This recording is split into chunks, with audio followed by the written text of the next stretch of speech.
Now they want us. And the most shocking truth staring society in the face right now is this. After decades of being told they were toxic, unnecessary, and disposable, men have finally listened, walked away in massive numbers, and discovered genuine peace in their absence from the dating market and traditional roles, leaving women facing a harsh new reality where their demands for provision, attention, and partnership go unanswered. And the consequences are piling up in ways no one can ignore any longer. While the result is a growing chorus of women realizing too late that the independence they championed came at the expense of mutual support systems that once sustained families and communities.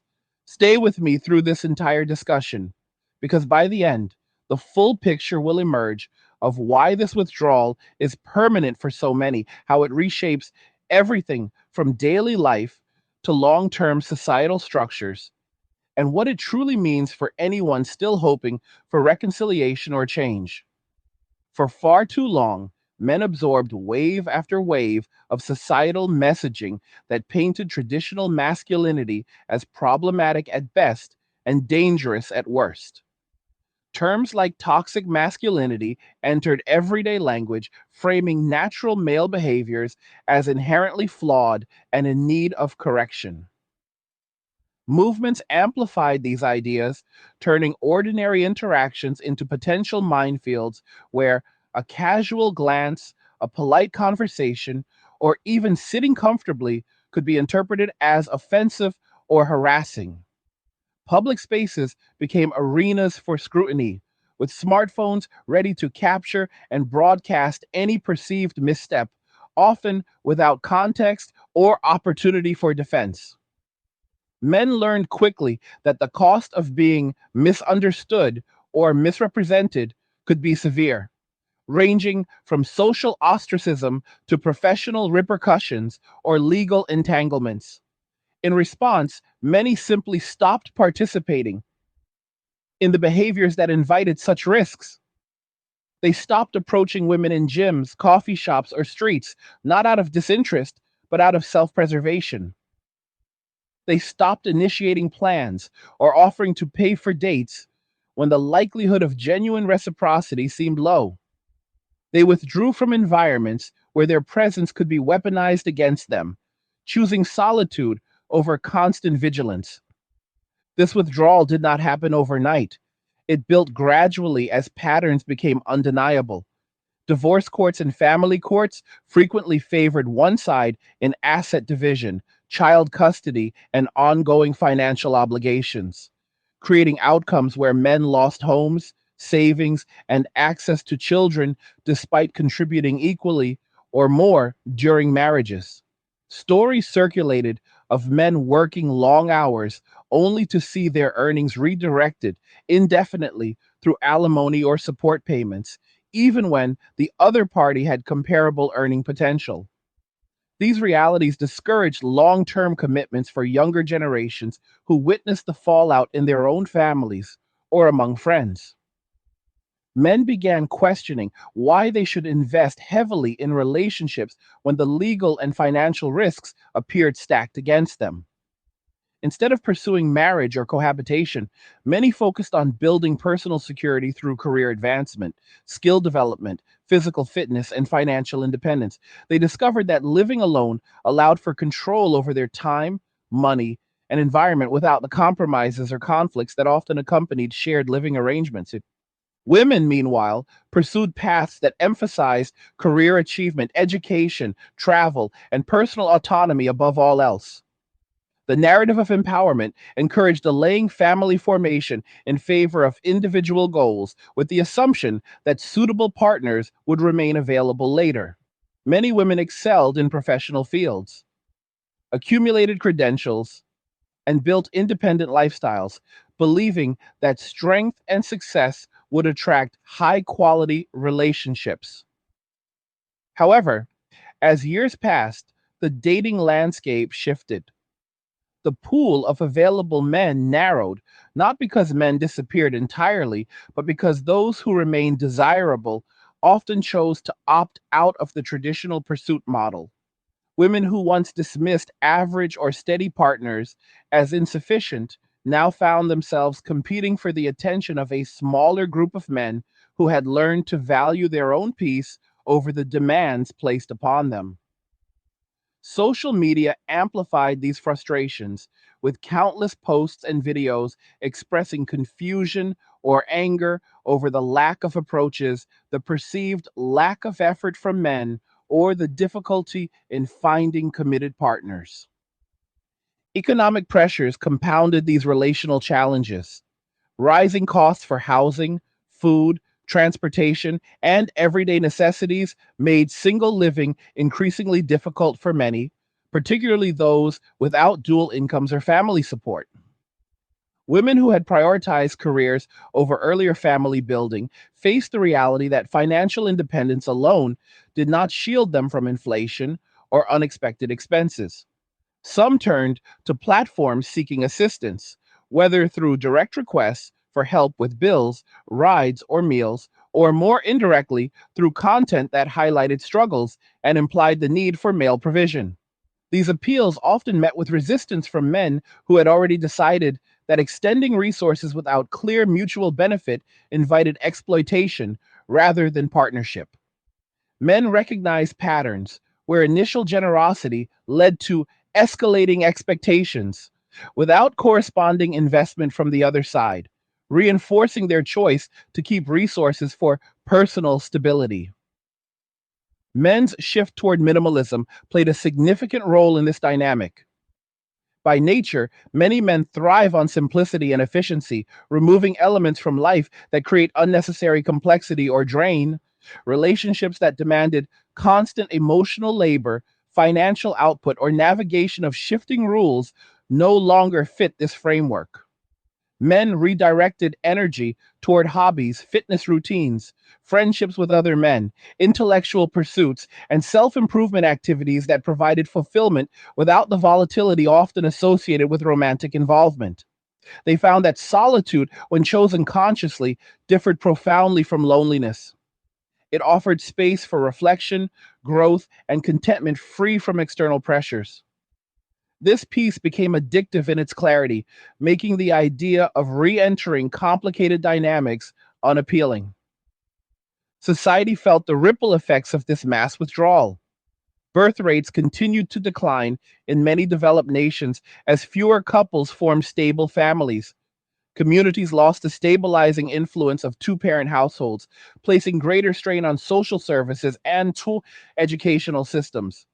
Economic productivity shifted as men conserved energy for personal endeavors rather than channeling it into provider roles that no longer felt rewarding. Women experienced heightened isolation in some cases, confronting the limits of independence when support networks eroded. The narrative that women could have it all without compromise met the hard boundary of biological and social realities, prompting a growing acknowledgement that interdependence had value that pure autonomy could not replace. Yet men remained firm in their stance.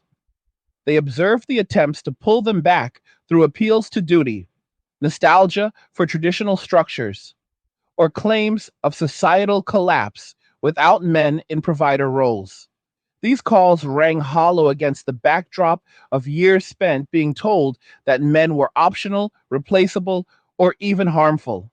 Men had internalized the message and acted upon it by building lives that did not depend on female approval or participation. They prioritized observable reality over promises or emotional appeals, trusting their own experiences and pattern recognition to guide decisions. When women expressed regret or frustration, men saw it as a consequence of choices made over decades rather than an invitation to resume old patterns. The intensity of the shift cannot be overstated. Men who once pursued relationships actively now view them as high risk endeavors with diminishing returns. They weigh the potential for joy against the likelihood of conflict, financial loss, emotional exhaustion, or legal jeopardy, and often conclude that the scales tip toward independence. This calculation repeats across generations, from young men entering adulthood to older men recovering from past entanglements. Each reinforces the others through shared stories, online discussions, and visible examples of those thriving in solitude. The result is a cultural momentum that resists reversal, as incentives for re engagement remain weak compared to the comforts of self directed living. Women navigating this landscape face difficult adjustments. Those who built careers and networks find that professional success does not automatically translate to relational fulfillment. They encounter men who respond to advances with polite disinterest or complete absence, leaving them to question assumptions about desirability and timing. Some double down on independence, while others seek ways to signal openness to partnership without appearing desperate. The frustration manifests in public discourse, where complaints about men's lack of effort coexist with defenses of past choices. Yet the underlying tension persists. The system that encouraged separation now struggles to encourage reconnection when the foundations have shifted permanently for one side. This dynamic extends beyond individual relationships into broader questions of societal health. When large numbers of men disengage from family formation, the long term implications for population stability, economic continuity, and cultural transmission become evident. Institutions built on assumptions of paired contributions face strain. Discussions about fairness in legal systems, economic opportunities, and cultural narratives gain urgency as the costs of imbalance accumulate. Men point to these outcomes as validation of their withdrawal, arguing that the structures themselves contributed to the problem by failing to protect or value their contributions equitably. Through all of this, men continue to forge ahead on individual paths. They invest in health, finances, skills, and personal projects that yield tangible rewards. They form communities based on shared interests rather than romantic pursuits. They experience the freedom of deciding their own priorities without negotiation or compromise. This lifestyle, once seen as isolation, now appears as liberation to many who have lived both sides. The contrast sharpens their resolve, making the prospect of returning to previous roles feel like regression rather than progress. The conversation around these changes continues to evolve, with voices on all sides examining causes, effects, and potential paths forward. What remains clear is that the old equilibrium has broken, replaced by a new reality where men exercise choice in ways that were previously constrained. Women confront the outcomes of long term cultural directions that prioritized certain values over others. Society as a whole grapples with the consequences, searching for balance in a landscape forever altered by these collective decisions. The scale of this transformation becomes even more apparent when examining how it reshapes institutions that once depended heavily on stable family units and consistent male involvement. Public education systems, for instance, now contend with classrooms where boys increasingly disengage from traditional academic tracks that lead toward college degrees viewed as prerequisites for provider status. Many young men gravitate instead toward trades, technical certifications, military service, or entrepreneurial ventures that promise quicker financial independence and greater control over their schedules. Vocational programs see enrollment spikes, while liberal arts colleges report declining male applications year after year. This redirection stems from a clear eyed calculation.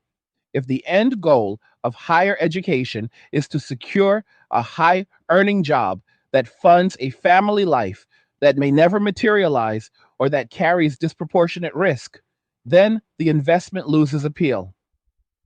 Boys absorb this logic early, often from older siblings or online communities that frame college debt as a trap designed to chain men to lifelong obligations.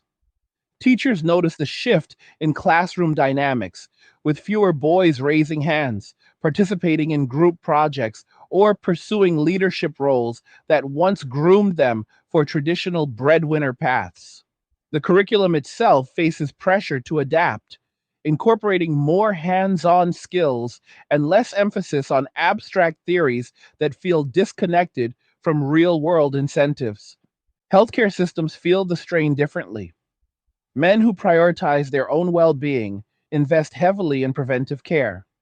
Regular checkups, strength training, nutrition tracking, and mental health practices without the added stress of supporting dependents. Insurance premiums for single men remain lower than for families, allowing them to allocate funds toward premium plans or direct pay services that deliver faster results. Women, particularly those who delayed childbearing or face solo financial burdens, encounter higher out of pocket costs for fertility treatments, reproductive health services, or chronic condition management, exacerbated by lifestyle pressures. Emergency rooms and mental health facilities report rising visits from women in midlife grappling with unexpected loneliness or anxiety tied to unfulfilled expectations around partnership and motherhood. These patterns do not indicate universal suffering, but they highlight how the absence of mutual support networks amplifies individual vulnerabilities when life deviates from the planned trajectory. Corporate environments reflect the change through subtle but persistent shifts in workplace culture and retention. Men who once climbed ladders with the motivation of providing for a family now approach promotions with measured ambition. They accept roles that offer work life balance over maximum salary when the extra income would primarily benefit shareholders rather than a household they do not maintain. Remote work options become especially attractive because they eliminate commuting time that could once have been justified as necessary sacrifice for family stability. Some companies notice declining interest in relocation packages or roles requiring extensive travel as men weigh the disruption against the limited upside in personal life. Human resources departments adjust policies around 12 days from paternity leave, flexible hours, and wellness programs, partly in response to broader cultural signals that men value autonomy and recovery time more than ever before. Meanwhile, women in leadership positions sometimes express frustration over the lack of male colleagues willing to compete aggressively for advancement, interpreting it as lack of drive when it more accurately reflects a redefinition of success. Religious and community organizations that historically centered around family life adapt or decline in influence. Churches, synagogues, mosques, and temples built programs assuming couples and children as the core constituency now face shrinking congregations as single men stay away entirely and single women attend sporadically or seek secular alternatives for social connection. Community centers that once hosted family oriented events pivot toward individual wellness classes, hobby groups, or professional networking, recognizing that the traditional family model no longer dominates participation. Volunteerism patterns shift as well, with men channeling energy into causes they control personally, such as local sports leagues, environmental projects, or skill sharing initiatives rather than family centric charities. The loss of this volunteer labor force strains nonprofits that relied on male participation for physical tasks, fundraising drives, or mentorship programs aimed at youth. Media and entertainment industries recalibrate content to match evolving audience preferences. Streaming platforms produce more series centered on solitary male protagonists who navigate life with quiet competence and minimal romantic entanglements. Reality shows that once glorified dramatic relationships now experiment with formats showcasing independent living, male friendships, or personal reinvention after relational setbacks. Advertising campaigns targeting men emphasize self sufficiency, adventure, luxury and simplicity, and freedom from obligation rather than provision or protection. Products once marketed as family essentials see declining sales, while gear for solo travel, home gyms, high end audio equipment, and premium single serve appliances experience sustained growth. Content creators who speak directly to men's experiences of opting out gain large followings because they articulate what millions feel but rarely express publicly. These voices frame the choice as empowerment rather than defeat, resonating deeply with audiences tired of narratives that demand sacrifice without reciprocity. Women respond to these cultural currents in varied but increasingly visible ways. Hey guys, in a world pushing you to own nothing and be happy, crypto is your key to survival. Join Angry's Crypto Academy to master buying, selling, and trading crypto. Make huge profits and safeguard your wealth. Plus, discover the one crypto virtually no one is talking about, poised to create new millionaires in the upcoming bull run. The link is in the description of the video below. Go check it out now. Some launch initiatives to encourage younger women to prioritize family formation earlier, sharing candid reflections on how career focus delayed or prevented the relationships they once assumed would arrive naturally. Others build supportive networks among single women, creating events, travel groups, and online communities that fill social gaps without relying on male involvement. A segment turns toward self improvement in ways that mirror men's minimalism, focusing on fitness, financial literacy, skill acquisition, and personal boundaries. Dating coaches and relationship advisors adapt their messaging, moving away from empowerment slogans toward pragmatic advice about signaling availability, demonstrating respect, and offering genuine reciprocity. These adjustments show awareness that the market has changed and that old strategies no longer yield the same results. Yet resistance persists in certain quarters. Influential figures continue to frame male withdrawal as immaturity, selfishness, or societal sabotage rather than a logical response to accumulated experiences. Articles and opinion pieces argue that men should step up for the greater good, that civilization depends on their return to traditional duties, that biology or morality obligates participation regardless of risk. These arguments often meet pushback from men who point out that the same voices once dismissed male concerns as whining or entitlement. The disconnect fuels further entrenchment because each side speaks past the other, one appealing to duty and collective welfare, the other grounded in individual cost benefit analysis. Until the former acknowledges the validity of the latter's grievances and proposes concrete remedies, the stalemate continues. International comparisons add another layer of perspective. Nations with different cultural approaches to gender roles show varying degrees of the same phenomenon.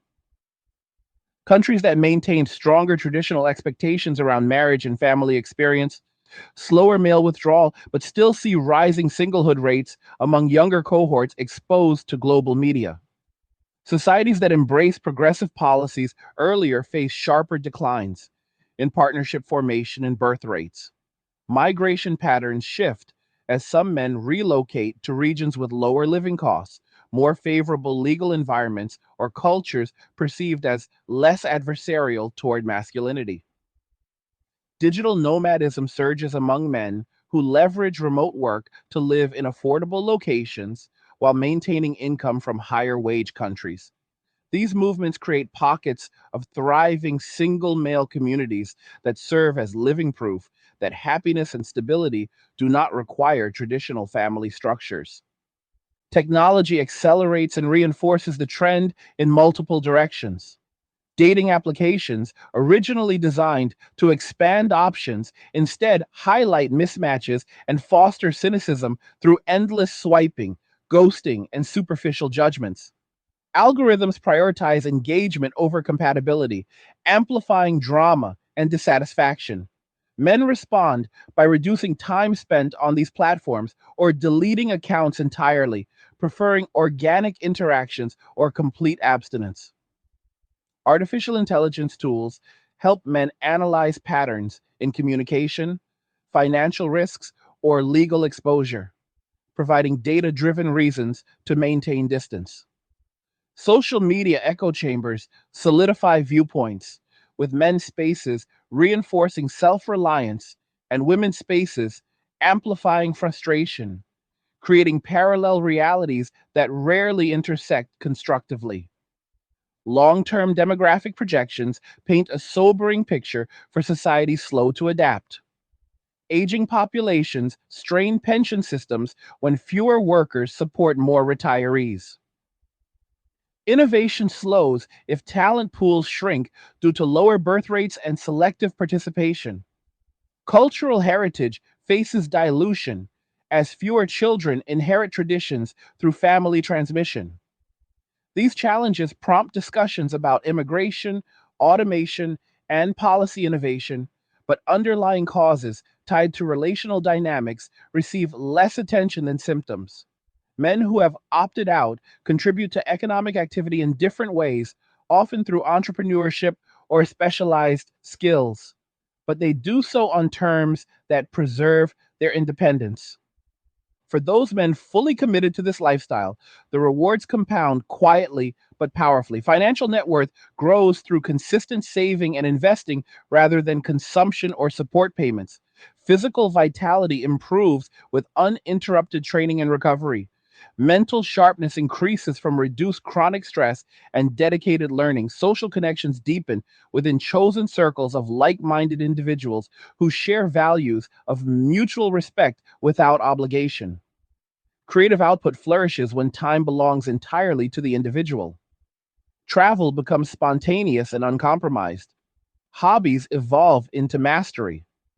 The absence of relational turbulence allows for a level of presence and focus that many describe as transformative. Women who reach similar stages of self directed living report parallel benefits when they embrace the reality rather than fight it.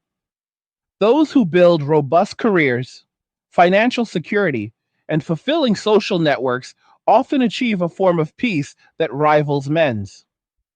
The difference lies in societal messaging. Women receive more encouragement to celebrate independence, while men had to claim it against prevailing narratives. Both groups demonstrate that fulfillment does not require partnership when internal resources and external opportunities align. The path forward remains uncertain because change requires mutual concessions that currently lack strong incentives. Men will not return en masse without reforms that address legal imbalances, cultural vilification, and economic disincentives. Women will not fully alter expectations without experiencing the sustained consequences of current trajectories. Society will not pivot quickly because institutions move slowly and vested interests defend the status quo. In the interim, millions continue living according to their own calculations, building lives that prioritize personal sovereignty over collective obligation. This reality, once fringe, now sits at the center of cultural evolution. It challenges assumptions about gender interdependence, family inevitability, and progress itself. It forces honest reckoning with incentives, consequences, and human nature. And it confirms for those who have walked away that the decision, though difficult at first, ultimately delivered the peace they sought all along. The transformation reaches into the realm of law and policy, where the accumulated effects of male disengagement begin to force uncomfortable conversations that lawmakers and judges can no longer sidestep indefinitely. Family court dockets, once overflowing with routine custody and support cases, now show a noticeable decline in new filings involving marriage dissolution among younger age groups because fewer marriages occur in the first place. Judges presiding over the remaining cases encounter more self represented litigants, particularly men who enter proceedings with detailed documentation of financial contributions, communication records, and evidence of prior agreements designed to protect against perceived imbalances.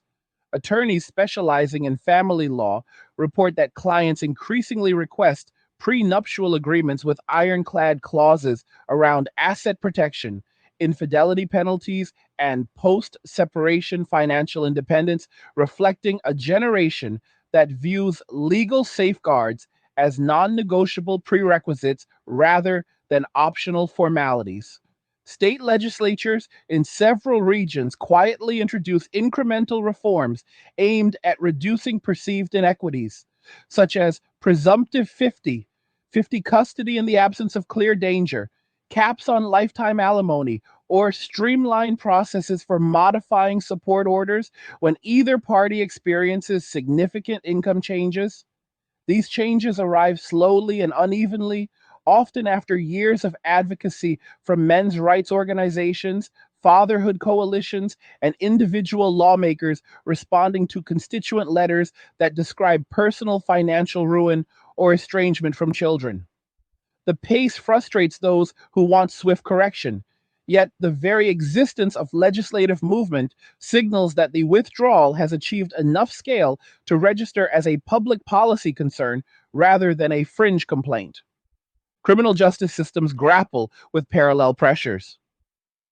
Prosecutors handling domestic violence and sexual misconduct allegations face heightened scrutiny over charging decisions, evidence standards, and plea agreements as high profile reversals and exonerations erode public confidence in the process. Defense attorneys note that juries in some jurisdictions grow more skeptical of uncorroborated claims, demanding stronger forensic or digital evidence before convicting. This shift stems partly from widespread awareness campaigns that highlight false allegation statistics, the long term consequences of wrongful convictions, and the asymmetry in how accusations affect men's versus women's reputations and livelihoods. Men who have withdrawn from romantic and social spheres cite these dynamics as a primary reason for minimizing contact with women outside trusted circles.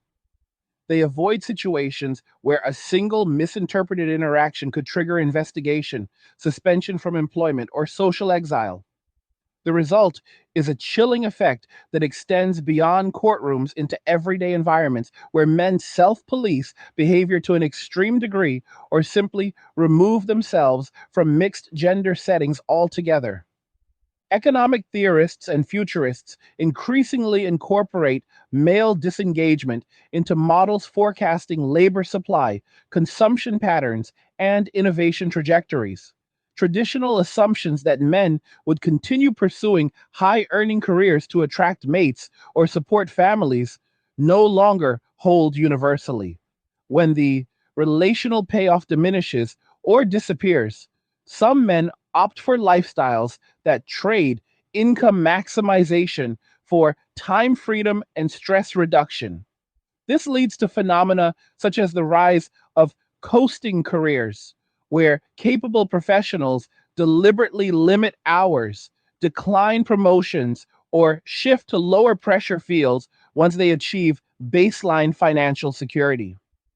Entrepreneurship surges among men who channel energy into ventures they fully control, avoiding corporate structures that demand loyalty without reciprocal commitment. Gig economy participation grows as men prioritize flexibility over benefits packages tied to long term employment.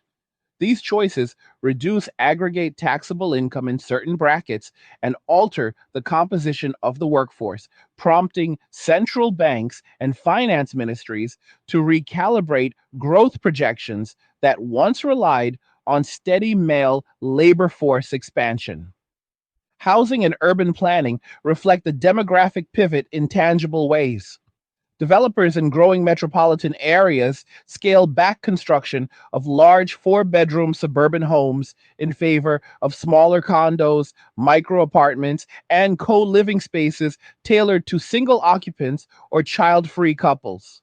Cities that once expanded outward to accommodate family growth now densify cores to serve professionals who value proximity to amenities over square footage. Public transportation investments prioritize efficiency for solo commuters rather than family friendly routes with stroller access.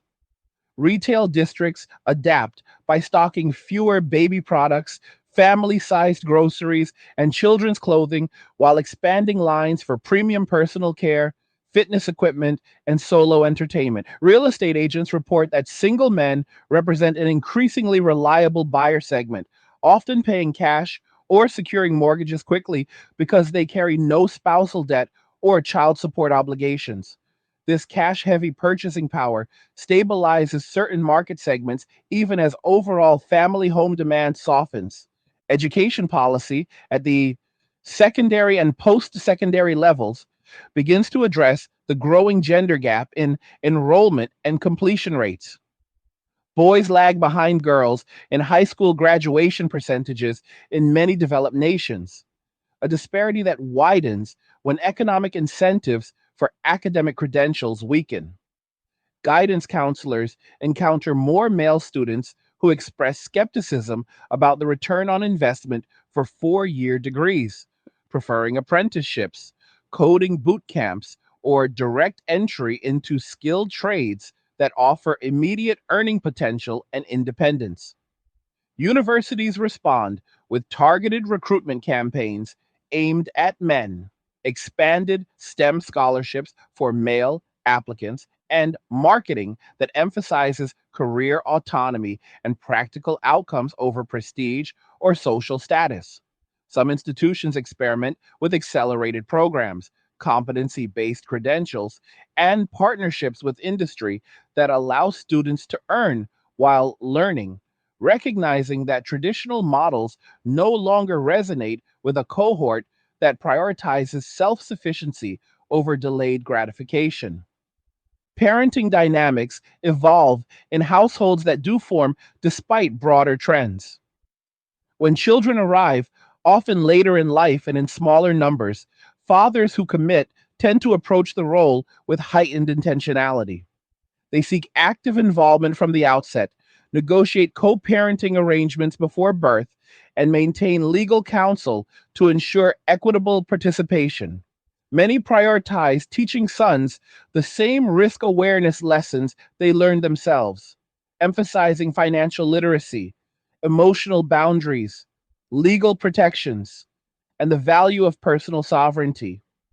Daughters receive parallel guidance about mutual respect, realistic expectations, and the importance of reciprocity in relationships. These intentional parenting styles aim to break cycles of imbalance observed in prior generations, though their impact remains limited by overall declining birth numbers. Social trust erodes further as withdrawal deepens. Men who have experienced or witnessed repeated instances of manipulation, exploitation, or betrayal extend skepticism beyond romantic context into broader interactions with institutions and strangers. They question corporate diversity initiatives that appear performative, government programs that favor one demographic over another, and media narratives that frame male concerns as backlash rather than legitimate grievance. This generalized distrust manifests in lower voter turnout among certain male cohorts, reduced charitable giving outside personally vetted causes, and reluctance to engage in community activities that require vulnerability or unpaid labor. Women notice the cooling of social warmth in public spaces, where casual friendliness from men has largely vanished, replaced by polite distance or complete avoidance. The resulting atmosphere feels colder and more transactional to many, prompting reflection on whether the trade off for perceived safety or empowerment has produced unintended isolation. Philosophical and ethical debates gain renewed urgency around questions of duty, sacrifice, and human flourishing. Traditionalist thinkers argue that men have an inherent obligation to protect and provide, rooted in biology, history, or moral order, and that opting out represents dereliction of responsibility.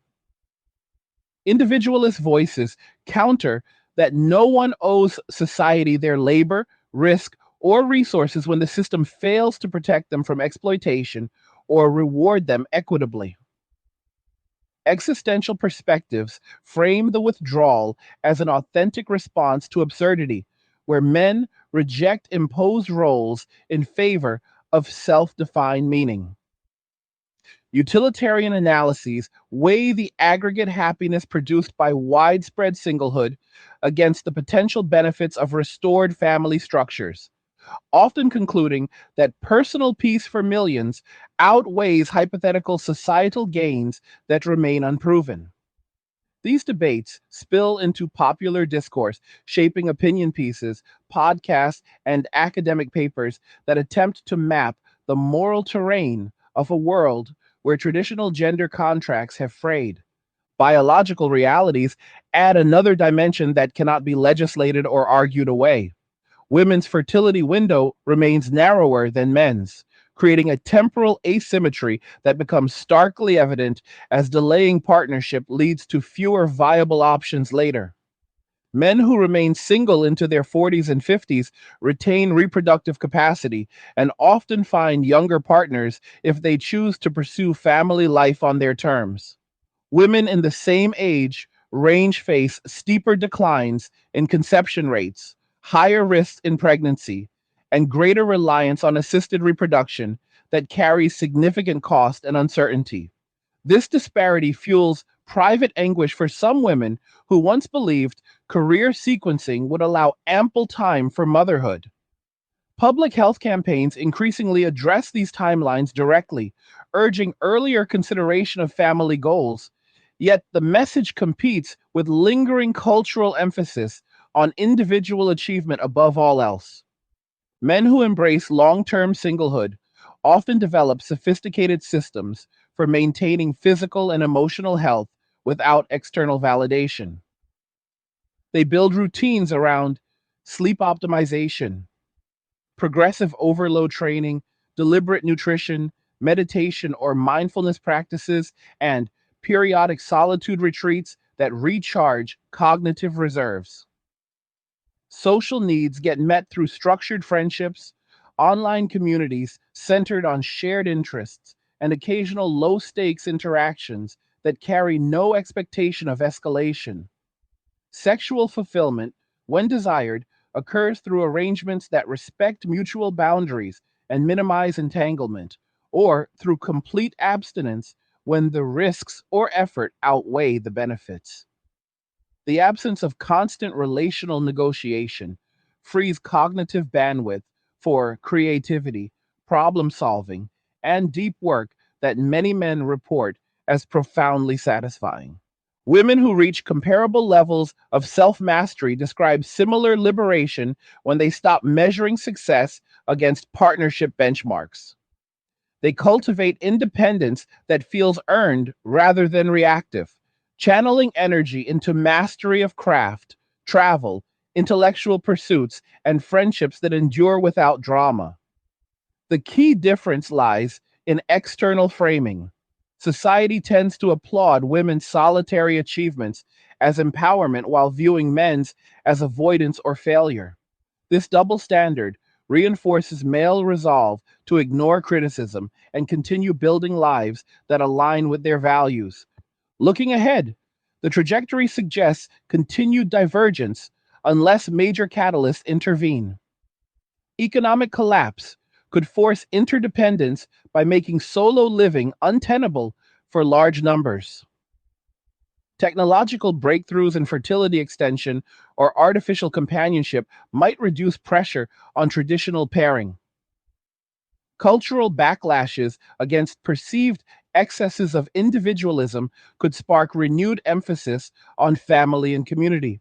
Absent such disruptions, the current path points towards smaller, more intentional families for those who choose them, larger populations of thriving single adults, and a society restructured around individual rather than collective units. Men who pioneered this shift view the outcome not as tragedy, but as clarity. They traded uncertain promises for certain control. They exchanged external approval for internal peace. They accepted solitude as the price of sovereignty and found it a bargain worth making. The world adjusts around their choice, one quiet decision at a time. The momentum of this shift carries forward into the subtle but profound ways it alters human connection itself, moving beyond economics or institutions into the core mechanics of how people form bonds, maintain them, or choose to forego them entirely. Men who have stepped away from romantic pursuit often report that their friendships with other men deepen in quality and reliability precisely because those relationships operate without the undercurrent of competition, expectation, or hidden agendas that frequently complicate male female interactions. Conversations turn direct, problem solving oriented, and free of performative emotion management.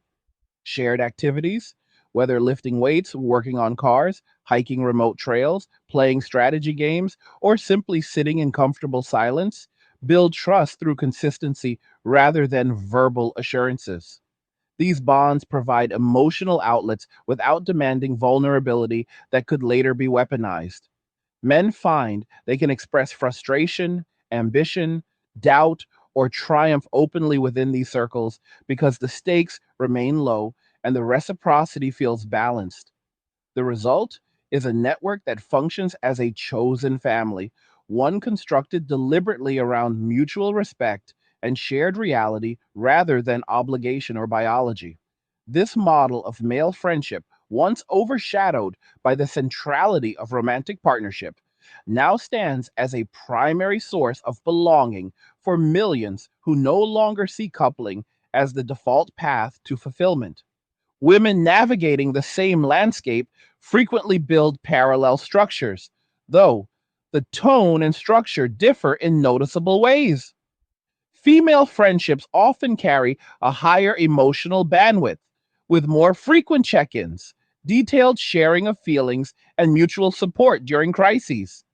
These networks expand to fill voids left by absent partners, becoming lifelines for advice on career moves, health concerns, financial decisions, and personal growth. Group travel, shared living arrangements among single women, mastermind circles for professional advancement, and online communities dedicated to specific interests or life stages grow rapidly. The strength of these connections offers real resilience, allowing women to weather economic hardship, health challenges, or periods of self doubt with less dependence on male provision or presence. At the same time, many women acknowledge privately that these friendships, while supportive, do not replicate the complementary dynamic once provided by a committed male partner. The sense of physical protection, different perspective on problem solving, or division of labor in daily life that balanced strengths rather than duplicated them. The absence creates a quiet ache for some, even amid outwardly successful social circles. Dating culture itself undergoes a metamorphosis that few predicted 2 decades ago. The ritual of courtship, approach, flirtation, dates, escalation has largely evaporated in many urban centers and online spaces. Men initiate far less frequently, and when they do, the threshold for engagement rises sharply. Women who once received steady attention now experience long stretches of silence between matches or messages.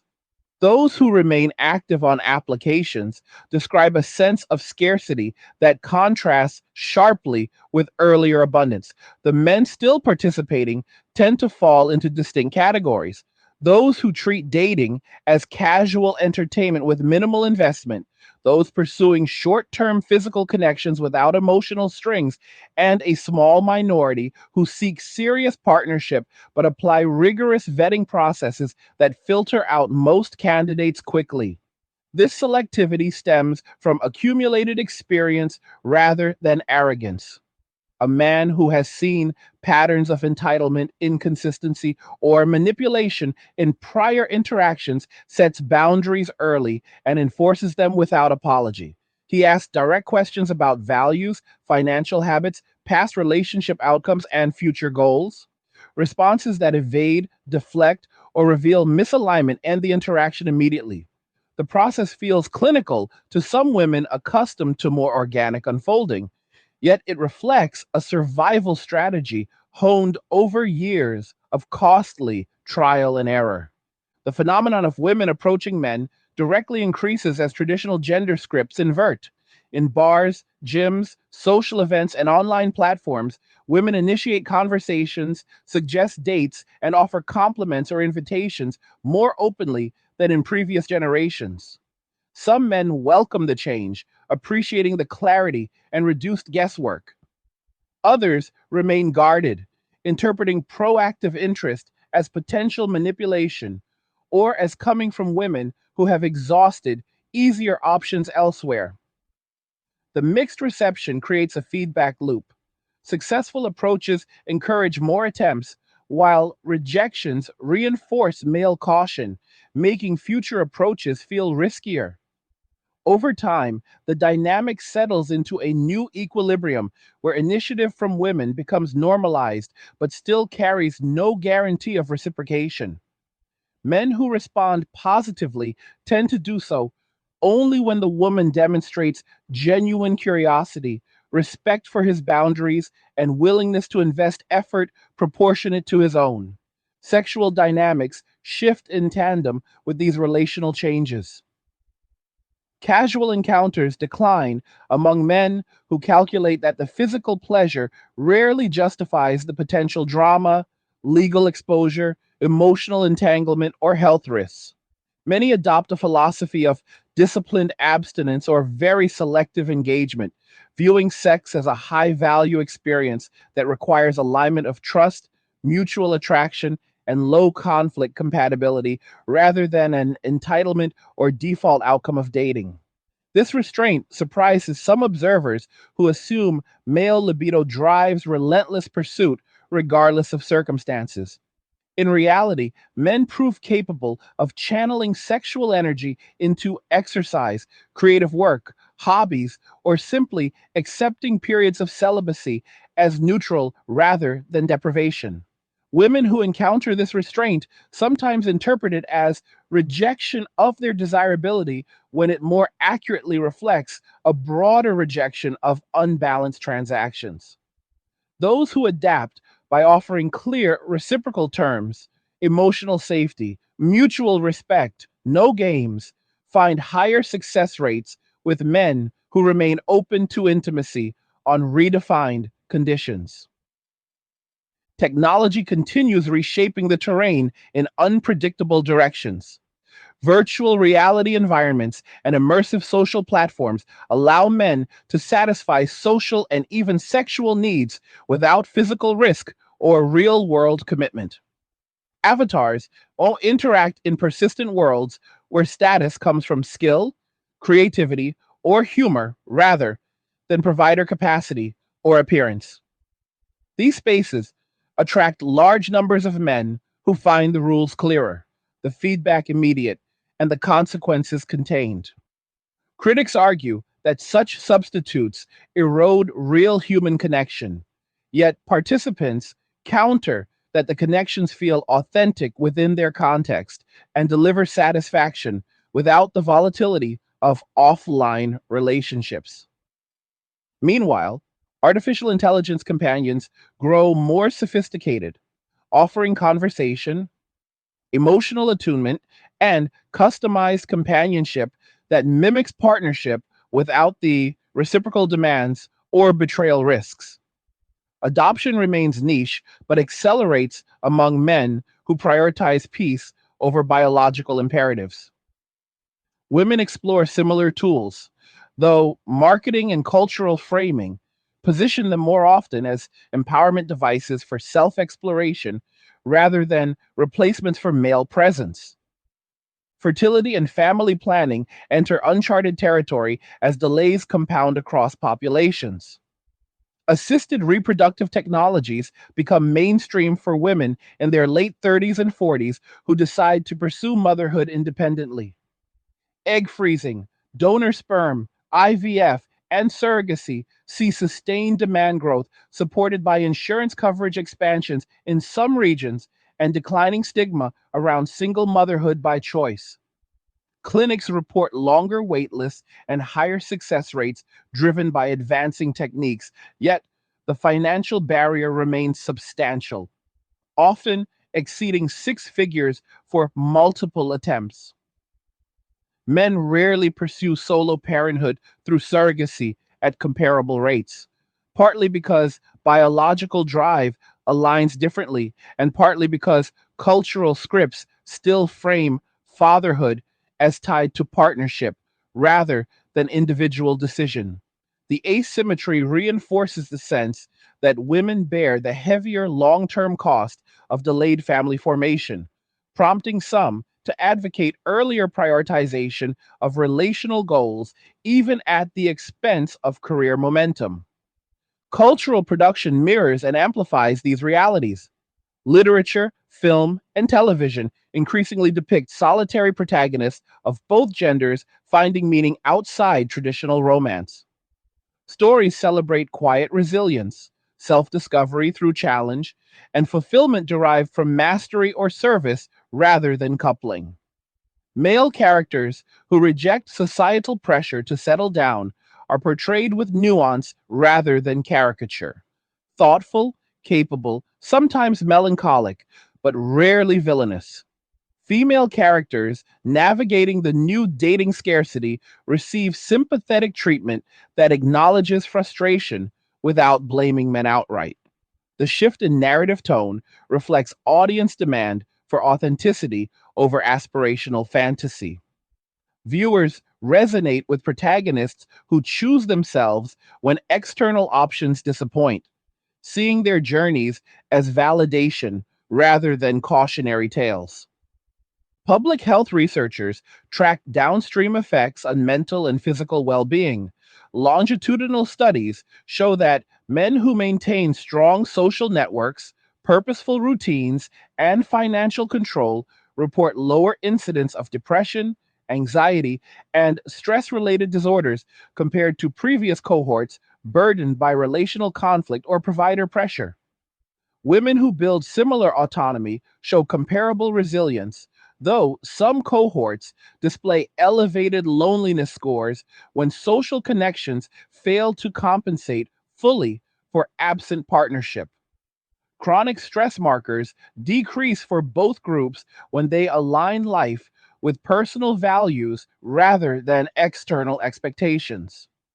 These findings challenge earlier assumptions that marriage universally confers health benefits.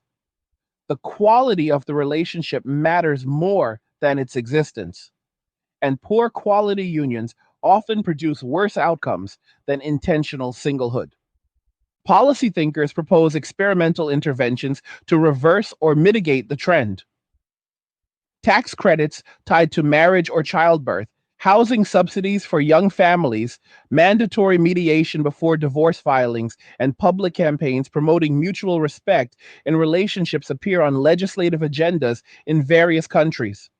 Early results remain mixed, with modest upticks in marriage rates among certain demographics, but no broad reversal of singlehood trends. Skeptics argue that incentives cannot override deeply rooted risk perceptions without addressing root causes, legal fairness, cultural narratives, economic disincentives. Until reforms demonstrate tangible protection and reciprocity, behavioral change stays limited. Men who have lived this reality longest often express a calm certainty that their path was inevitable given the inputs they received. They view the current landscape not as broken, but as clarified. Expectations have aligned with outcomes, incentives match consequences. Peace arrived when they stopped fighting for a system that punished their participation and started building one that rewards their sovereignty. The absence of regret defines their stance more than any ideological crusade. They simply chose life on terms that made sense and discovered it was enough, more than enough. Women who reach parallel conclusions arrive at similar serenity through different routes. Those who accept the changed marketplace redirect energy toward legacies of their own making, artistic output, mentorship, community leadership, financial independence, or personal exploration. They find that meaning emerges from contribution and growth rather than relational status. The journey requires mourning what might have been, but the destination offers a dignity that no external validation could replace. Society evolves around these individual choices, one adjusted expectation at a time.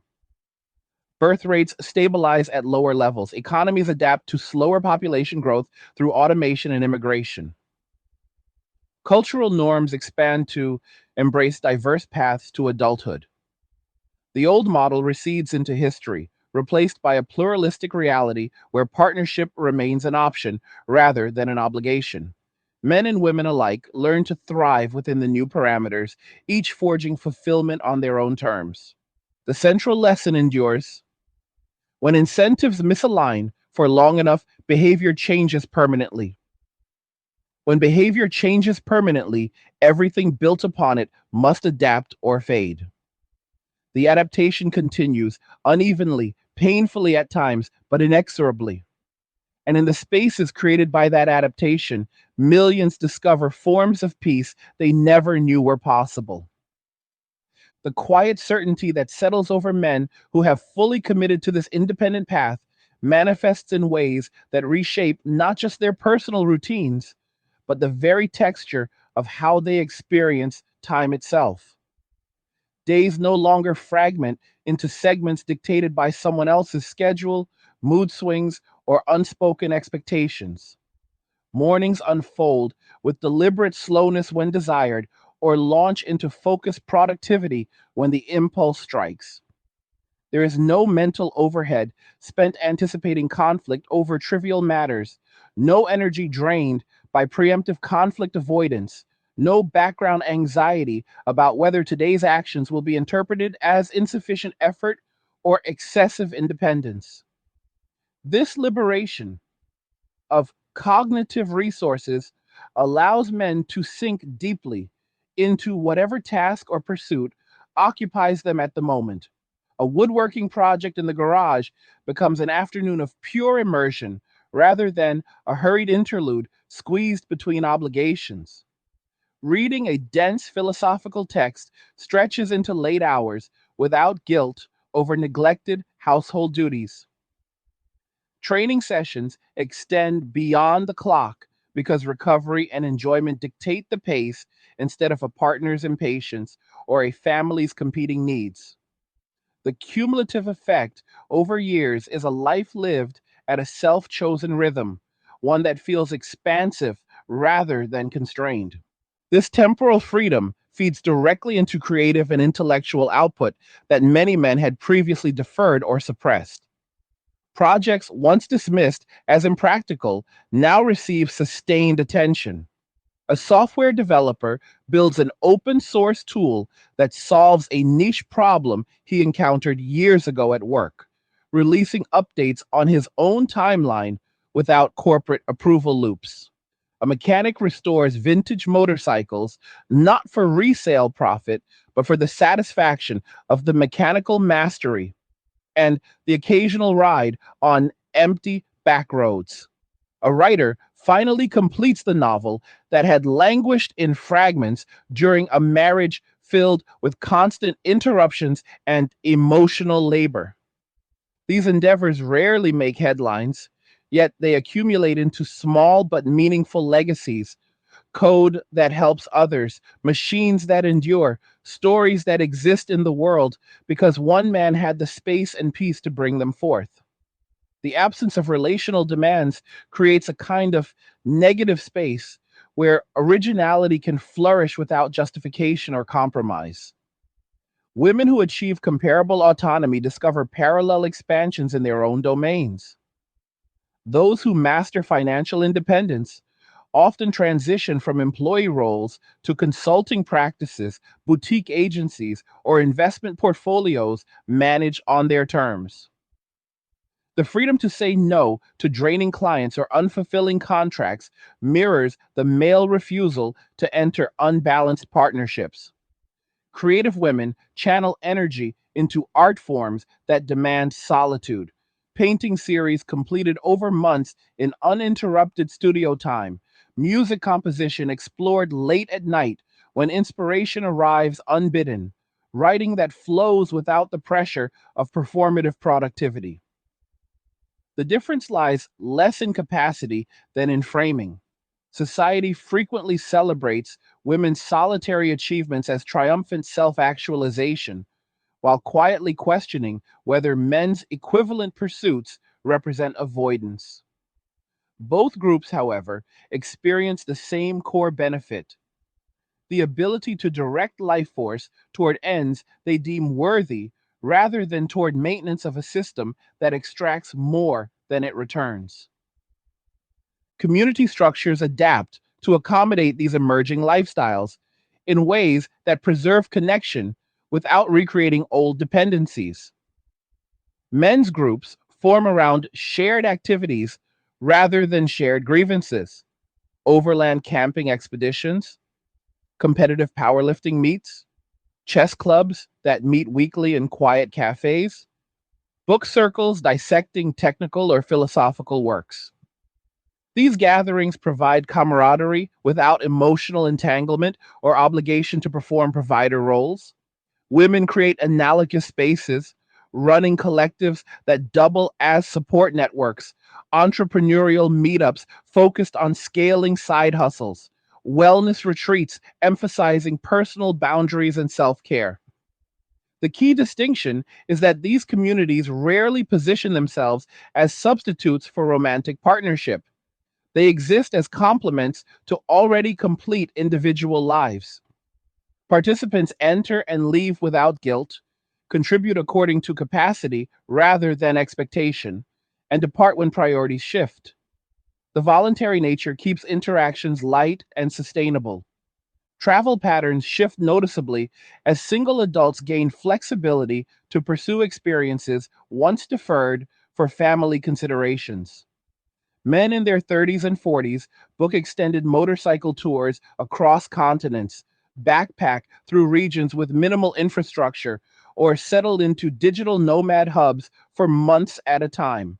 Destinations once seen as honeymoon territory, remote beaches, mountain villages, cultural festivals now host growing numbers of solo male travelers who move at their own pace, eat when hungry, sleep when tired, and change plans on a whim.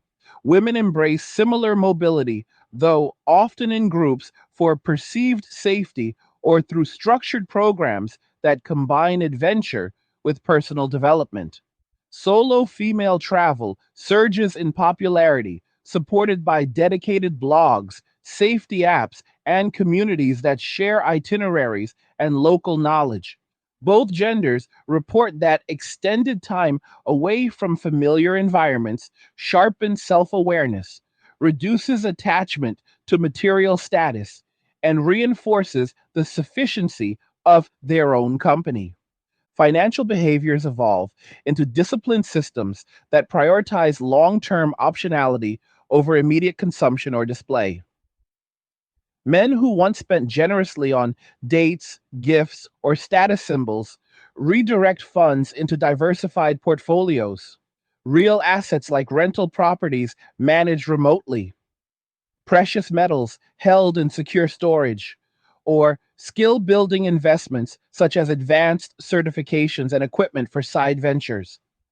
Debt aversion becomes near universal. Many pay off existing obligations aggressively and avoid new ones entirely. The goal shifts from accumulation for family security to accumulation for personal freedom. enough passive income to cover basics indefinitely, leaving active earnings as gravy rather than necessity. Women who follow suit build similar buffers, often emphasizing emergency funds large enough to weather career interruptions, health crises, or market downturns without panic.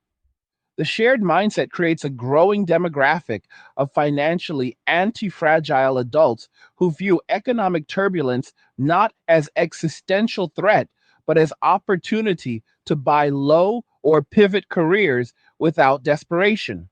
Health span extends noticeably among those who live with minimal chronic stress and maximum control over recovery. Men maintain rigorous training regimens tailored to longevity rather than aesthetics alone. Compound lifts for bone density, zone 2 cardio for cardiovascular efficiency, mobility work to preserve joint function into old age. Sleep hygiene becomes non negotiable. Consistent 8-hour blocks protected by strict boundaries around screen time, caffeine cutoff, and bedroom environment. Nutrition focuses on nutrient density and inflammation control rather than calorie restriction for appearance. Regular blood work tracks biomarkers, allowing proactive adjustments through diet, supplementation, or medical intervention before problems escalate. Women adopt comparable protocols, often adding emphasis on bone health, hormonal balance, and preventive screenings that address female specific risks. The result is a cohort aging with vitality that contrasts sharply against earlier generations worn down by relational strain, financial pressure, and unaddressed burnout. Legacy thinking changes as traditional markers, children, grandparenthood, family name continuation, lose centrality for many. Men and women alike begin defining impact through mentorship, creation, community contribution, or knowledge preservation. A man who teaches welding to at risk youth in a nonprofit program sees his influence ripple outward without biological descendants. A woman who funds scholarships for girls in STEM fields creates pathways that outlive her. Others document family histories, preserve cultural practices, or build open source resources that benefit strangers indefinitely. The shift moves legacy from reproduction to replication of values, skills, and opportunities through deliberate action rather than automatic inheritance. Moral frameworks adapt to the new landscape. Traditional ethics rooted in familial duty give way to individualized virtue systems emphasizing integrity, competence, self reliance, and non aggression. Men ask themselves not whether they are good husbands or fathers, but whether they live honestly, treat others fairly, and avoid harming through action or omission. Women pose parallel questions about authenticity, reciprocity, and personal sovereignty. The result is a quieter but more internally consistent ethical stance that resists external shaming because it answers to private conscience rather than public approval. Hypocrisy diminishes when actions align closely with stated principles. A man who claims independence lives it fully rather than selectively, just as a woman who champions empowerment refuses to lean on others when convenience suits. Global migration flows reflect these personal calculations. Men relocate to jurisdictions with lower taxes, stronger property rights, more favorable family law environments, or cultures that retain traditional respect for male contributions without modern adversarial overlays. Places like certain Eastern European countries, parts of Southeast Asia, and select Latin American nations see inflows of Western men establishing low cost, high quality bases while maintaining remote income streams. Women migrate for career opportunities, safety, or lifestyle alignment, often clustering in progressive urban centers or wellness focused regions. These movements create micro diasporas where expatriate communities form around shared values rather than nationality, fostering hybrid lifestyles that blend global mobility with local rootedness. Technological augmentation accelerates personal capability without requiring partnership. Wearables track biometrics in real time, alerting users to stress spikes, sleep deficits, or training plateaus. Home automation systems manage environments for optimal recovery. Lighting schedules synced to circadian rhythms, air quality maintained automatically, temperature zones adjusted per room usage. AI assistants handle administrative drudgery, scheduling, bill payments, research summaries, freeing hours for high value pursuits. Virtual training platforms deliver personalized coaching in fitness, languages, music, or trades, allowing mastery without physical proximity to instructors. These tools democratize self sufficiency, making solo living not just viable, but superior for those who leverage them effectively. The psychological shift completes when solitude ceases to register as absence and begins registering as presence. Men and women who once feared loneliness discover that conscious aloneness differs fundamentally from involuntary isolation. The former carries agency, intention, and self acceptance. The latter breeds resentment and despair. With agency intact, silence becomes companionable rather than oppressive. Reflection deepens without distraction. Joy arises from internal sources, mastery of a skill, beauty observed in nature, humor shared with trusted friends, rather than external validation. The transformation feels like waking from a long dream of obligation into clear daylight of choice. Society continues recalibrating around these millions of individual recalibrations. Schools adjust curricula to prepare students for fluid careers and self directed lives rather than assumed lifelong provider roles. Employers offer more contract and project based work to accommodate preference for autonomy. Media normalizes singlehood as a legitimate, even enviable path rather than a temporary state to escape. Religious institutions emphasize personal relationship with the divine over family centric teachings for those without families. The cultural center of gravity drifts toward the sovereign individual, not as ideology, but as lived reality for a growing plurality. In this emerging order, men who walked away find their decision vindicated daily, not through triumphalism, but through the simple accumulation of peaceful days. Women who chart independent courses discover their own forms of vindication in accomplishments unshared yet deeply felt. Both prove that human flourishing does not require coupling when the self becomes sufficient foundation. The experiment continues, one sovereign life at a time, rewriting assumptions about necessity, happiness, and what it means to live well.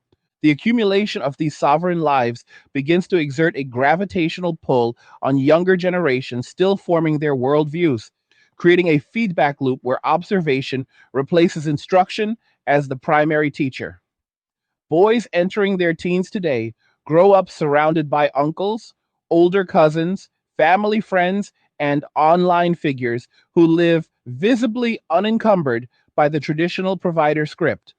They see men in their prime driving modest but paid off vehicles, maintaining compact living spaces optimized for efficiency, traveling light and often, pursuing hobbies with serious dedication, and speaking with calm authority about boundaries rather than compromise.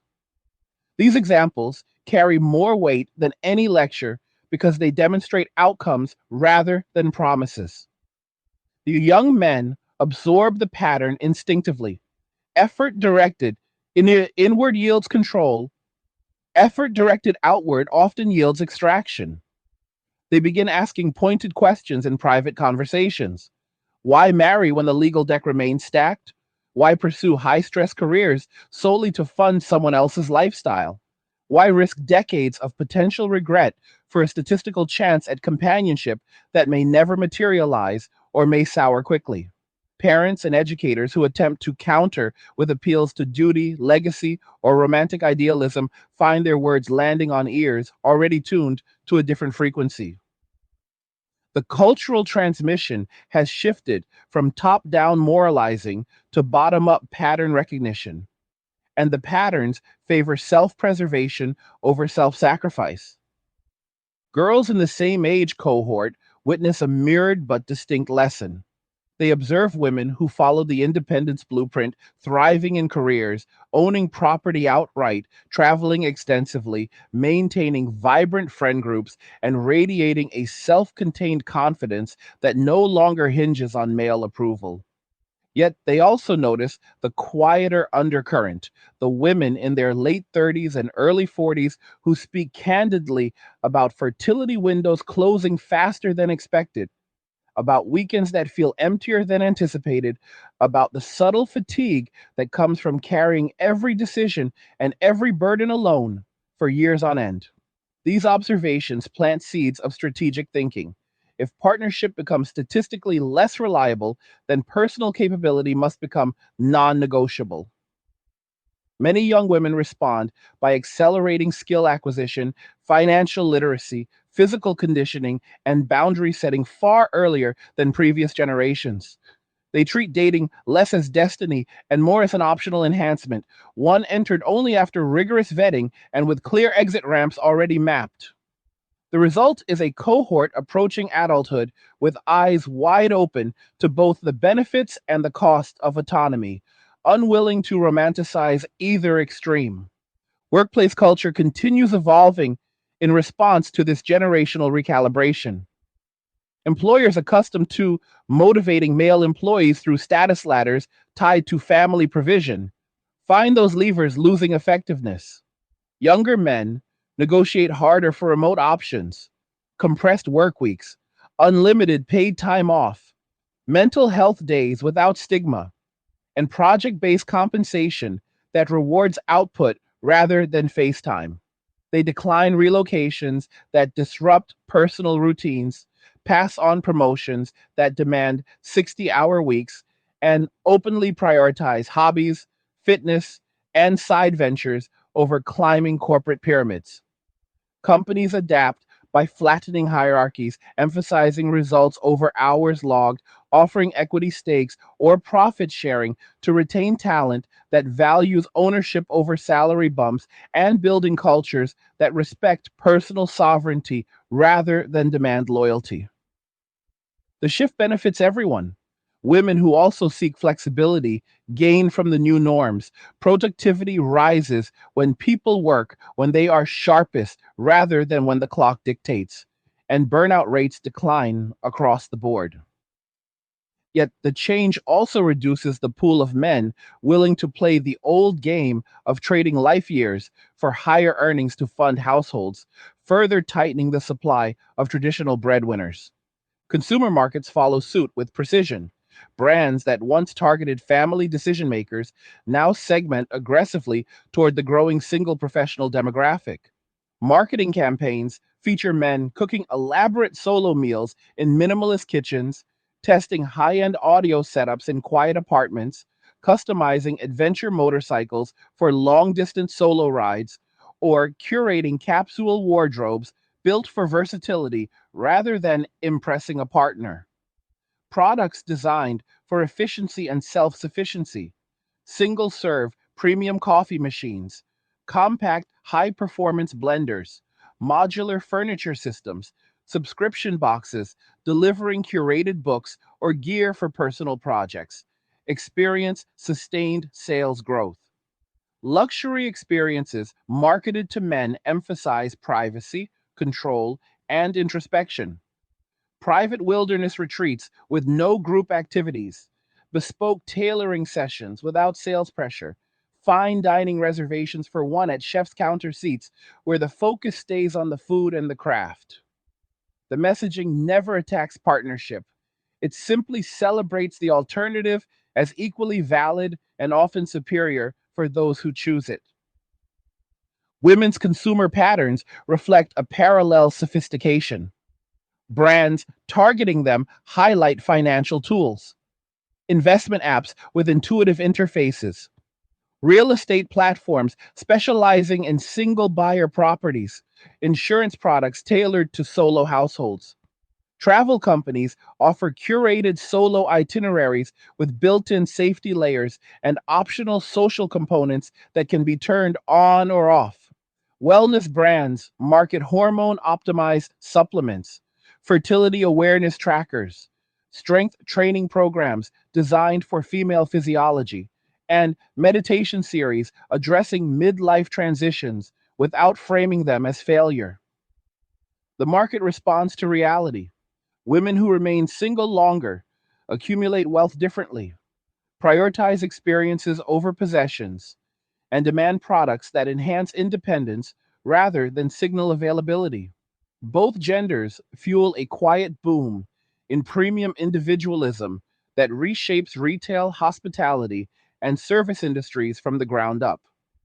Language itself begins to evolve under the pressure of these lived experiences. Terms once used dismissively, incel, man child, commitment phobe, lose sting when applied to men who maintain healthy friendships, contribute meaningfully to communities, and achieve financial and emotional stability without romantic entanglement. New descriptors emerge organically: self sovereign, pattern aware, boundary optimized, option maximized. These phrases carry no moral valence. They describe observable strategies that produce measurable results. Women adopt analogous language when discussing their own choices: self sufficient, reciprocity first, timeline conscious, red flag vigilant. The shift in vocabulary signals a deeper shift in cognition. People describe the world as it functions rather than as ideology wishes it would. Euphemisms fade when direct speech better captures shared reality. Intergenerational dialogue changes tone as well. Older generations who built lives around marriage and children sometimes express bewilderment or quiet sorrow when younger relatives choose differently. Yet confrontation rarely escalates because the younger cohort responds with calm evidence rather than rebellion. They point to divorce statistics, custody outcomes, alimony durations, false allegation prevalence, suicide rate disparities, workplace death imbalances, and homelessness gaps that disproportionately affect men. The numbers speak louder than sentiment, and many older family members eventually soften their stance when they witness the tangible peace their sons or nephews maintain. Grandparents who once pressured for grandchildren now find contentment in the grandchildren they do have, or in the meaningful relationships their adult children maintain outside romantic frameworks. Acceptance grows not through agreement, but through proximity to lived outcomes that contradict earlier assumptions. Artistic expression captures this transitional moment with increasing clarity. Novelists explore protagonists who walk away from expected scripts and discover unexpected richness in solitude or chosen kinship. Filmmakers produce quiet character studies of men and women aging gracefully alone, finding purpose in craft, service, or simple presence rather than legacy through offspring. Musicians write introspective tracks about the freedom of unshared mornings, the relief of unnegotiated evenings, the subtle grief of paths not taken balanced against the steady joy of paths deliberately chosen. Visual artists depict solitary figures in expansive landscapes, not as lonely but as integrated, small against vastness, yet fully at home within it. The aesthetic moves away from romantic idealism toward contemplative realism, mirroring the audience's own internal landscape. Scientific inquiry begins probing the biological and neurological underpinnings of the shift. Researchers examine how chronic relational stress alters cortisol patterns, immune function, and brain plasticity differently in men and women. Studies track dopamine responses to mastery experiences versus romantic validation, finding that self directed achievement produces more sustained reward signaling for many individuals than intermittent partnership reinforcement. Evolutionary psychologists revisit assumptions about mate seeking drives, noting that when environmental cues signal high risk and low reciprocity, withdrawal behaviors align with adaptive self preservation rather than pathology. Neuroimaging reveals stronger default mode network coherence in people practicing long term intentional solitude, suggesting enhanced self referential processing and emotional regulation. These findings gradually filter to, into public awareness through podcasts, long form articles, and popular science books, providing empirical scaffolding for what millions already experience intuitively. Policy experimentation accelerates in response to undeniable demographic pressure. Municipalities pilot co housing models for single adults that combine private units with shared workspaces, gyms, gardens, and communal meals, optional rather than mandatory. National governments test baby bonus expansions, tax structures favoring dual earner childless households less heavily, and streamlined adoption pathways for single parents. Some regions introduce relationship literacy curricula in high schools that teach incentive alignment, legal risk awareness, communication patterns, and exit planning alongside traditional dating advice. Early data shows modest increases in intentional early pairing among participants, though broad cultural momentum remains toward delayed or foregone partnership. The interventions acknowledge that behavior follows incentives. Changing outcomes requires changing the incentive map rather than shaming the players.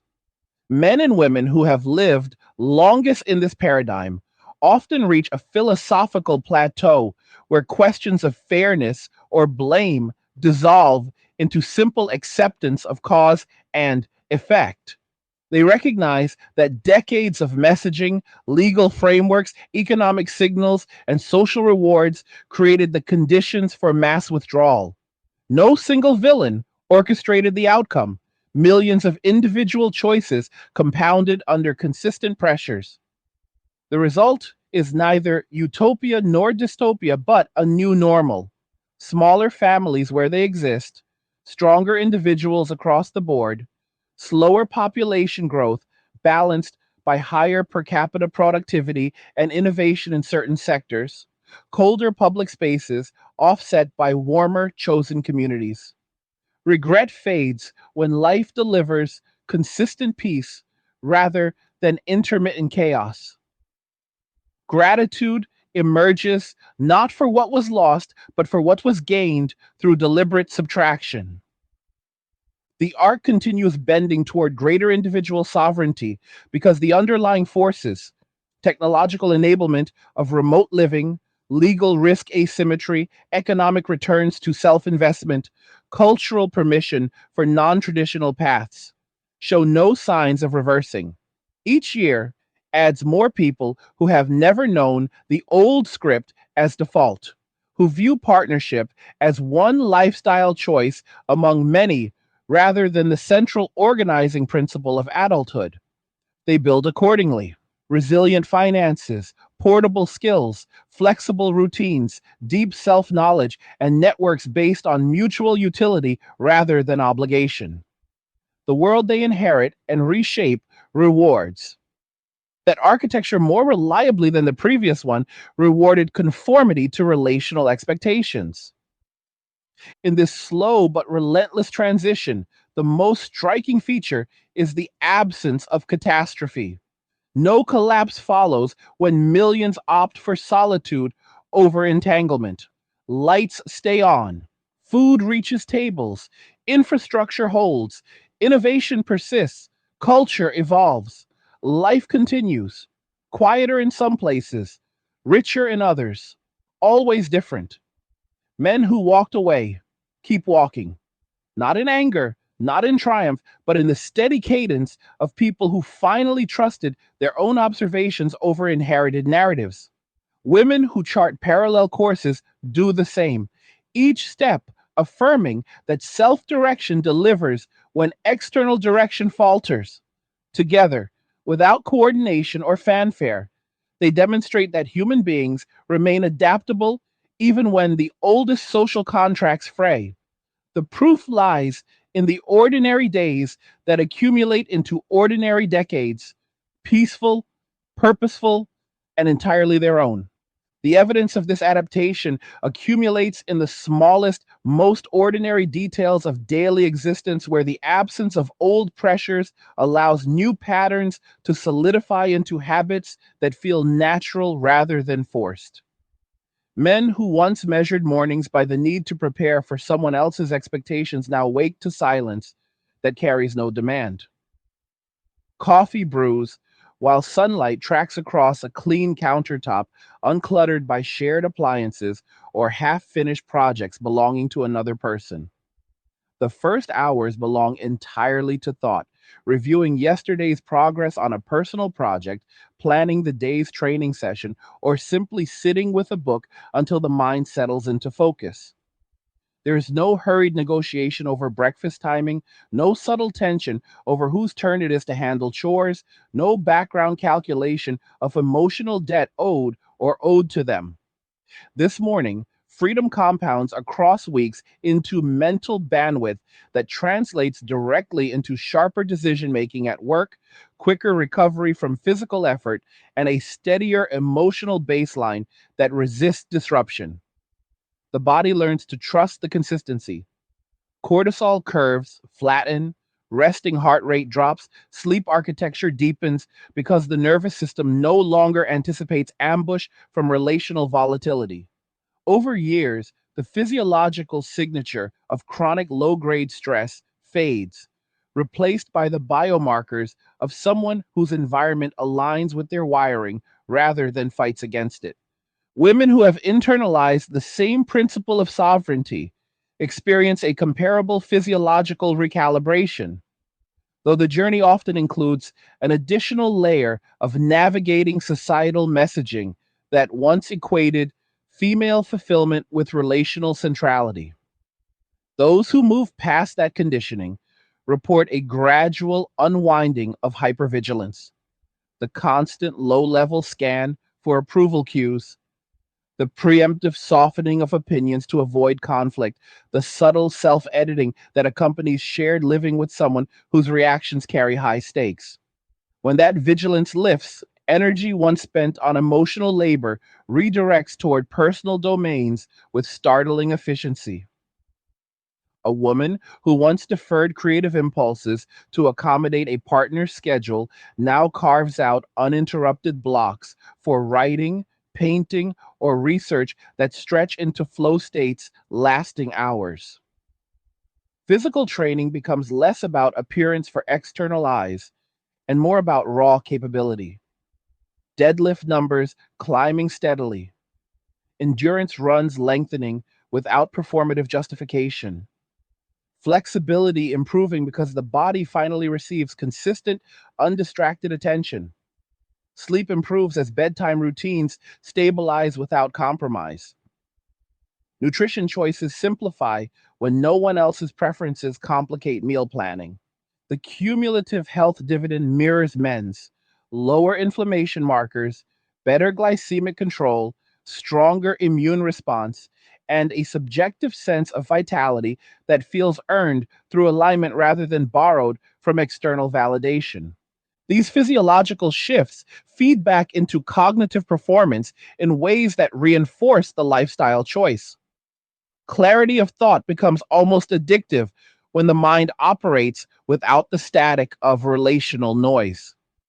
Men tackle complex problems, whether debugging code, analyzing investment opportunities, planning long term travel routes, or mastering a new instrument, with a focus that feels effortless compared to the divided attention of earlier years. Memory sharpens because fewer cognitive resources go toward tracking interpersonal dynamics, anticipating moods, or managing conflict avoidance. Problem solving speed increases as pattern recognition, already strong from years of observing relational incentives, applies to technical, financial, and strategic domains with precision. Women experience the same cognitive liberation when they stop filtering every decision through the lens of how it might land with a hypothetical or actual partner. Strategic thinking sharpens in career moves, financial planning, and personal goal setting. Creativity flows more freely when self censorship diminishes. Executive function strengthens because the brain no longer defaults to people pleasing heuristics. Both groups discover that a mind freed from chronic relational overhead operates closer to its native capacity, producing output that surprises even themselves. Social perception begins to shift as these outcomes become visible to others. Friends, colleagues, and family members notice the change not in dramatic ways, but in consistent markers. Steady weight maintained through disciplined habits rather than yo yo dieting triggered by stress. Relaxed posture that signals absence of defensiveness. Unhurried speech patterns that convey self possession. Eyes that meet others directly without the flicker of calculation. Conversations deepen because the person across the table carries no agenda beyond the exchange itself. Men who once deflected personal questions with humor or deflection now answer straightforwardly when asked about their lives, describing routines built around purpose rather than avoidance. Women who once softened edges to maintain harmony now state boundaries clearly and without apology, earning respect even from those initially unsettled by the directness. The net effect is a quiet redefinition of what strength looks like. Not loud dominance or performative toughness, but calm sovereignty that requires no external reinforcement. This redefinition ripples outward into professional arenas where competence without drama becomes a competitive advantage. Managers observe that employees who live independently arrive at meetings prepared, deliver on deadlines without excuses, handle feedback without emotional escalation, and leave work at work rather than carrying relational tension into the office. Promotions go to those who demonstrate reliability and focus rather than those who project family man stability as a proxy for character. Teams composed of sovereign individuals function with less friction because fewer interpersonal landmines exist. Disagreements resolve faster when participants prioritize outcomes over ego protection. Innovation accelerates in environments where people invest discretionary effort into projects rather than into managing home front volatility. Companies that recognize this dynamic begin quietly favoring candidates who signal self direction, whether through side projects, minimalist lifestyles, or articulate explanations of personal boundaries, because those traits predict lower turnover and higher sustained performance. The opposite dynamic plays out in sectors still built around traditional assumptions. Industries reliant on male overtime culture, construction, long haul trucking, offshore energy, certain sales roles face persistent labor shortages as younger men opt for trades with better boundaries, remote capable skills, or entrepreneurial paths that preserve autonomy. Employers respond with wage increases, safety improvements, scheduling flexibility, and mental health resources, but the underlying mismatch persists. When the relational payoff of high earning sacrifice evaporates, the willingness to endure grueling conditions declines. Women fill some gaps, particularly in roles offering stability and work life control. Yet overall capacity shrinks unless automation or immigration compensates.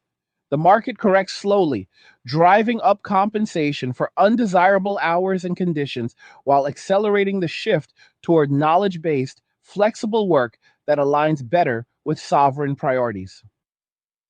Leisure industries adapt with equal speed. Gym chains expand late night and early morning access to accommodate self directed schedules rather than Post-work rushes. Outdoor retailers stock more solo camping gear, ultralight tents, one-person shelters, compact cooking systems than family-sized equipment. Bookstores and online retailers report sustained demand for deep dive nonfiction on philosophy, psychology, history, systems thinking, and practical skills, reflecting a readership that values self education over entertainment escapism. Podcast ecosystems thrive on long form content exploring meaning, resilience, autonomy, and human nature without romantic framing. Streaming services see viewership spikes for documentaries on solitary explorers, craftspeople, and thinkers who pursued mastery outside conventional paths. The cultural supply chain realigns to serve an audience that finds inspiration in disciplined solitude rather than relational drama. Environmental impacts emerge as secondary but measurable consequences. Single occupancy households consume fewer resources per person than multi person family units. Lower water usage from fewer loads of laundry and dishes reduce food waste from precise portioning. Smaller living footprints that require less heating and cooling. Fewer vehicle miles driven when commutes serve individual rather than family needs. Carbon footprints shrink modestly but consistently across millions of such households. Urban density increases as singles favor walkable neighborhoods with access to amenities over sprawling suburbs designed for family car dependency. Public transit ridership stabilizes or grows in cities where solo professionals prioritize convenience and efficiency. Waste streams change composition. More packaging from single serve premium goods, less from bulk family purchases, prompting retailers to adjust supply chains accordingly. These shifts occur without coordinated intent, arising naturally from individual choices that favor simplicity and control. Ethical reflection deepens among those living this way longest. Men and women alike confront questions of contribution beyond the self. How much is enough when personal peace has been secured? Many answer through selective giving, mentoring youth in their fields, funding community projects aligned with personal values, volunteering specialized skills rather than generic labor, or simply being present for friends in crisis without expectation of reciprocity. The giving feels voluntary rather than obligatory, preserving agency while extending impact. Others find purpose in creation, building tools, writing knowledge that outlasts them, preserving vanishing skills, documenting experiences that inform future generations. Still others commit to environmental stewardship, land restoration, or animal welfare, channeling surplus energy into systems larger than themselves without surrendering sovereignty. The common thread is intentionality. Contribution arises from abundance rather than guilt or duty. As decades pass, actuarial tables begin reflecting the longevity dividend of low stress, high control living. Insurance companies adjust life expectancy models upward for cohorts demonstrating consistent self care, financial resilience, and absence of relational turmoil. Actuaries note lower incidence of stress related cardiac events, fewer substance abuse relapses tied to interpersonal conflict, reduced accident rates from fatigue induced errors in overworked provider roles. The data accumulate quietly in reports that influence everything from pension planning to healthcare resource allocation. Society begins to internalize that intentional singlehood, when chosen from clarity rather than default, correlates with extended health span and compressed morbidity, more years lived well, fewer years lived in decline. The final layer of adaptation appears in how people speak about the future. Conversations once dominated by assumptions of eventual marriage and children now include open discussion of alternative trajectories: remaining single indefinitely, pursuing serial monogamy on strict terms, forming intentional co living arrangements with non romantic friends, adopting later in life if desire persists, or simply letting the question rest unanswered until circumstances clarify. Language normalizes the optionality. Phrases like, if I ever decide to partner, or my current plan is solo, enter everyday speech without defensiveness. Younger adults inherit this framing as baseline rather than rebellion, approaching adulthood with toolkit rather than script, financial independence first, relational consideration second, if at all, self knowledge as non negotiable foundation. The generational handoff completes the loop. What began as reaction to unbalanced incentives solidifies into default architecture for those born into the aftermath. In this long arc, no single moment marks victory or defeat. There is only the steady accretion of days built on chosen terms, outcomes that validate the initial decision without requiring celebration. Men and women who traveled this path arrive at a shared understanding. Peace is not the absence of challenge, but the presence of alignment. When life stops demanding constant negotiation with incompatible incentives, energy flows toward creation, mastery, contribution, and simple presence. The world continues turning, quieter in places, louder in others, always reshaped by the cumulative weight of individual choices that refuse to bend back toward old imbalances. The proof of permanence lies in the ordinary morning that follows the ordinary night, unremarkable, unhurried, and entirely sufficient. The quiet certainty that defines these lives eventually extends into how people handle uncertainty itself, turning what once felt like existential risk into manageable variables weighed with cold precision. Men who have internalized pattern recognition over years of relational observation apply the same lens to every major decision, whether financial, professional, geographical, or philosophical. A career pivot no longer triggers panic about supporting dependence because no dependence exists to support. Instead, the calculation narrows to whether the move increases autonomy, income potential, skill stack, or recovery capacity. Relocating to a lower cost region with better weather and fewer regulatory burdens becomes a straightforward spreadsheet exercise rather than a family negotiation fraught with compromise and resentment. Health setbacks register as logistical problems to solve. Research the best specialists, optimize insurance coverage, adjust training around recovery, rather than emotional crises amplified by a partner's worry or financial strain. The nervous system learns that most threats carry limited downside when personal exposure remains contained. Cortisol no longer spikes at the mere prospect of change because the worst realistic outcome rarely threatens core security. This dampened reactivity creates a baseline resilience that observers often misread as detachment when it more accurately reflects calibrated confidence. Threats get sized accurately, responses match scale, recovery happens fast. Women who reach the same calibration exhibit a strikingly similar composure under pressure, though the pathway frequently includes dismantling internalized scripts that once framed every setback as proof of personal inadequacy, unless mitigated by relational security. A job loss becomes an opportunity to renegotiate terms or launch the side venture long deferred. A medical diagnosis prompts aggressive research and second opinions rather than spiraling into worst case scenarios fueled by isolation fears. Financial turbulence registers as temporary noise rather than existential collapse when emergency funds cover 2 to 3 years of baseline expenses and passive streams cover the rest. The difference in tone often lies in public framing.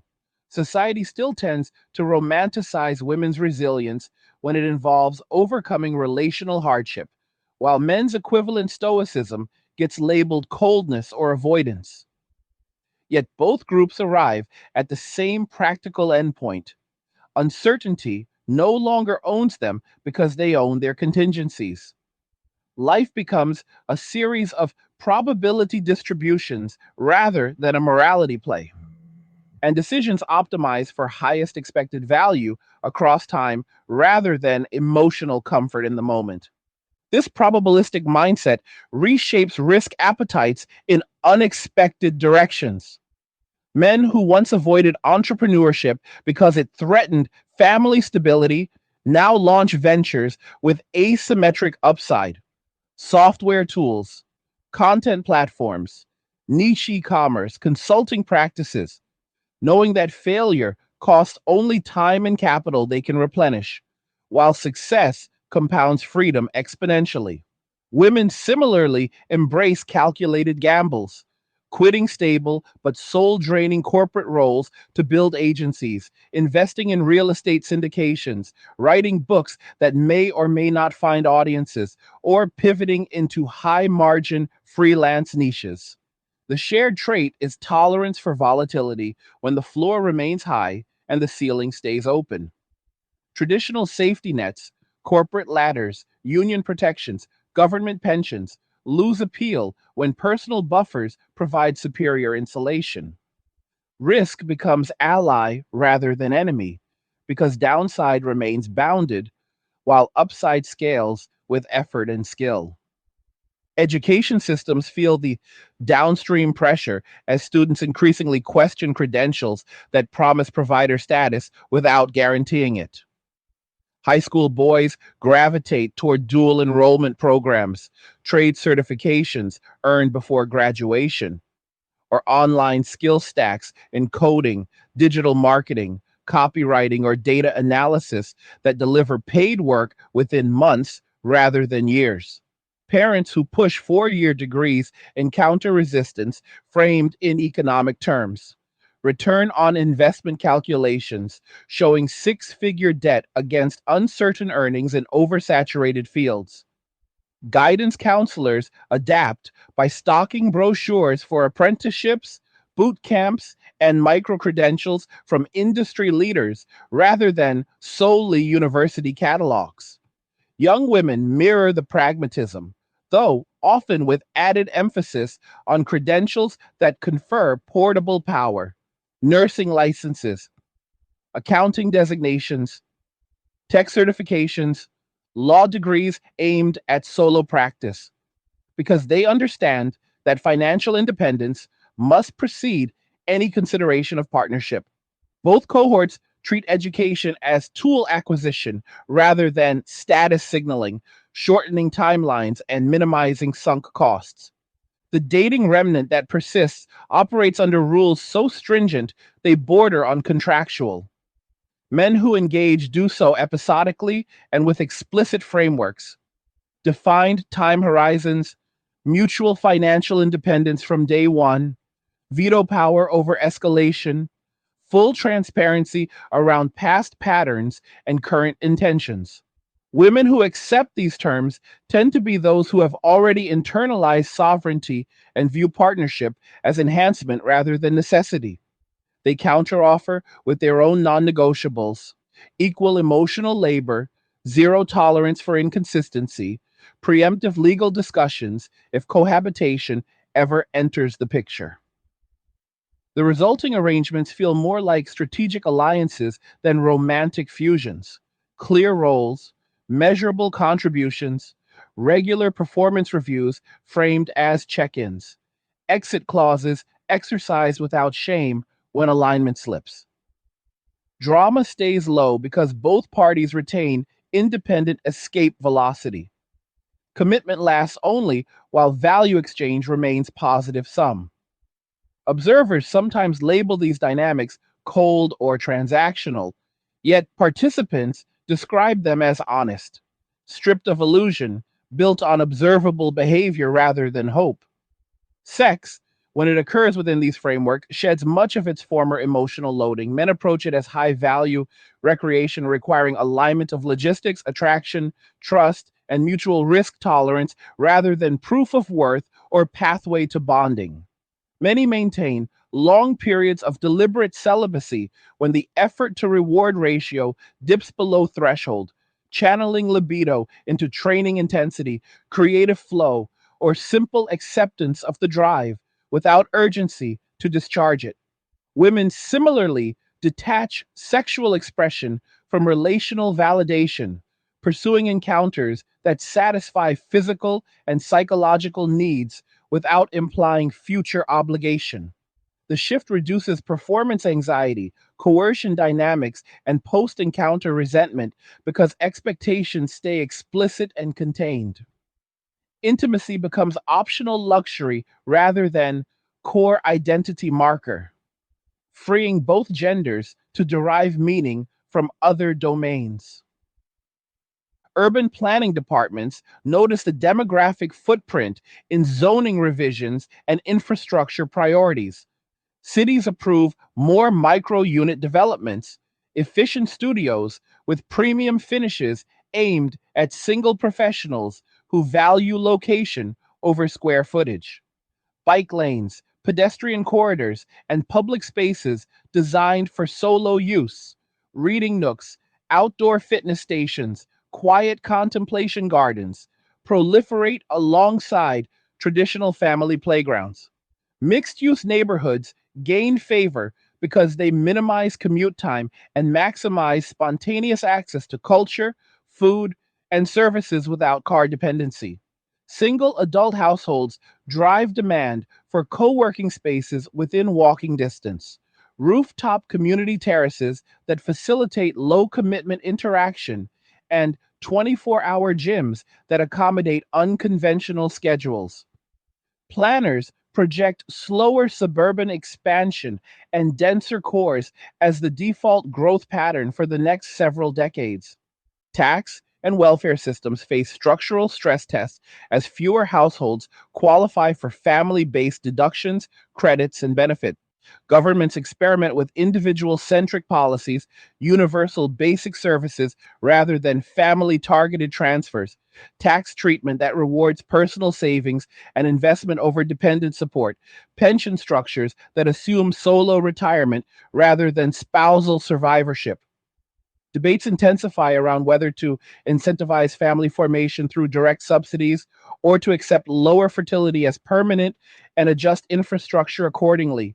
Smaller schools in some districts, expanded elder care capacity in others, automation subsidies to offset shrinking workforces. No consensus emerges quickly because the electorate itself splits between those still invested in traditional models and those thriving outside them. Philosophical discourse gains new urgency around the ethics of opting out at scale. Communitarian thinkers warn that widespread withdrawal hollows civic fabric, reduces social trust, weakens intergenerational transmission of values, and risks long term civilizational vitality. Individualist philosophers counter that forced participation in failing incentive structures constitutes a greater moral hazard than voluntary exit. Authentic virtue emerges when choice remains real rather than coerced. Virtue ethicists propose a middle path. Cultivate excellence in whatever path one selects, contribute surplus generously but non coercively, maintain basic civility without obligatory entanglement. The conversation refuses easy resolution because both sides point to real costs atomization versus exploitation, and neither can fully dismiss the other's evidence. Biological clocks continue ticking asymmetrically, prompting candid public health messaging that avoids moralizing. Campaigns frame fertility awareness as practical information rather than guilt trip. Timelines for peak reproductive efficiency, success rates by age for natural conception versus assisted methods, lifestyle factors that preserve ovarian reserve and sperm quality. Physicians integrate these discussions into routine checkups without assuming partnership intent, equipping patients to make informed trade offs. Some women accelerate family planning through sperm donors, or embryo freezing when career stability solidifies. Others accept child free trajectories as valid when personal fulfillment outweighs biological legacy. Men rarely alter timelines because capacity extends longer, allowing deferred decisions without equivalent penalty. The asymmetry fuels private reckonings more than public outrage, with individuals adjusting expectations to match reality rather than demanding reality bend to expectations. Men and women who reach their 50s and 60s in this paradigm often radiate a distinctive presence, unhurried, observant, quietly formidable. Years of consistent self direction etch themselves into posture, gaze, voice modulation, and the economy of words. They listen more than they speak because they no longer need to prove anything. When they do speak, the words land with density born of reflection rather than reactivity. Younger people gravitate toward them not for advice, but for demonstration, proof that decades without conventional partnership can produce coherence rather than fragmentation. These elders mentor informally, sharing heuristics rather than prescriptions, how to spot misaligned incentives early, how to build anti fragile finances, how to distinguish loneliness from solitude, how to recognize when enough truly is enough. The transmission happens through presence more than preaching. Younger adults absorb the model by proximity and decide for themselves whether it fits. Society settles into the new equilibrium not with fanfare, but with normalization. Headlines about plummeting marriage rates and birth rates lose shock value. They become background statistics like aging demographics or urbanization trends. Schools teach financial independence as core curriculum alongside literacy and numeracy. Employers compete for talent by offering sovereignty friendly perks rather than family oriented benefits. Media portrayals diversify. Happy single protagonists no longer require tragic backstories or redemption arcs through romance. Religious communities adapt teachings to honor non familial paths to meaning, service, contemplation, stewardship, creativity, without subordinating them to marriage and parenthood. The culture exhales, releasing the tension of trying to force square pegs into round holes. In the end, the most radical statement these lives make is their ordinariness. No apocalypse follows, no utopia arrives, just millions of mornings unfolding without apology, evenings closing without regret, decades accumulating into lives that fit the people living them.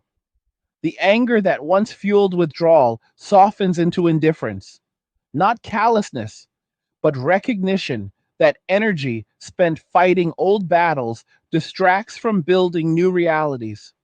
Men and women alike turn toward the horizon they cleared for themselves, walking forward because the path finally belongs to them alone. The world keeps spinning, reshaped one sovereign choice at a time, and the quiet that follows feels less like absence and more like arrival.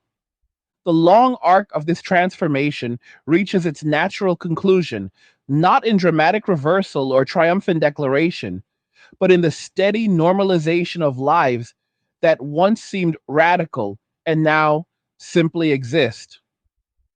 By the time entire generations have matured under these conditions, the question of whether men should return to traditional roles ceases to be debated with heat because the premise itself has lost relevance.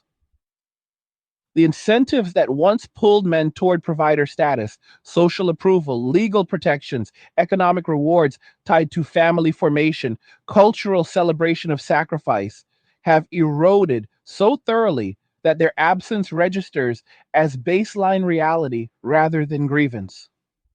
What remains is a society reorganized around the principle that adult fulfillment derives primarily from internal coherence and voluntary contribution rather than obligatory entanglement. Men who walked away decades earlier now stand as living proof that the path they chose produced stability, longevity, and quiet abundance without the volatility that once defined so many relationships. Their example no longer needs defending, it simply persists. Women who navigated the same landscape arrive at a parallel equilibrium, though the emotional texture differs in subtle but persistent ways. Those who built sovereign lives without bitterness often describe a hard won serenity that comes from accepting trade offs they once refused to acknowledge. Career peaks feel fully owned when no partner schedule or expectations dilute the victory. Financial security tastes sharper when every dollar traces back to personal effort rather than shared compromise. Friendships deepen into chosen families that endure because they rest on mutual utility and respect rather than romantic spillover. Yet, in private moments, some acknowledge the faint echo of what might have been. Biological children never born, shared milestones never reached, the particular warmth of complementary partnership that no friendship fully replicates. The acknowledgement carries no self pity. It functions as clear eyed inventory, allowing them to honor the cost while refusing to rewrite the decision. Most conclude that the alternative, entering unbalanced dynamics out of fear or societal pressure, would have cost far more in dignity, autonomy, and peace. Young adults inheriting this world treat the old script as historical artifact rather than default blueprint. They approach adulthood with assumptions their grandparents would find alien. Partnership remains optional until proven net positive. Financial independence precedes emotional investment. Legal exposure gets vetted before cohabitation begins. Children enter consideration only after both parties demonstrate sustained reciprocity and risk alignment. Dating starts later, moves slower, and ends faster when misalignment appears.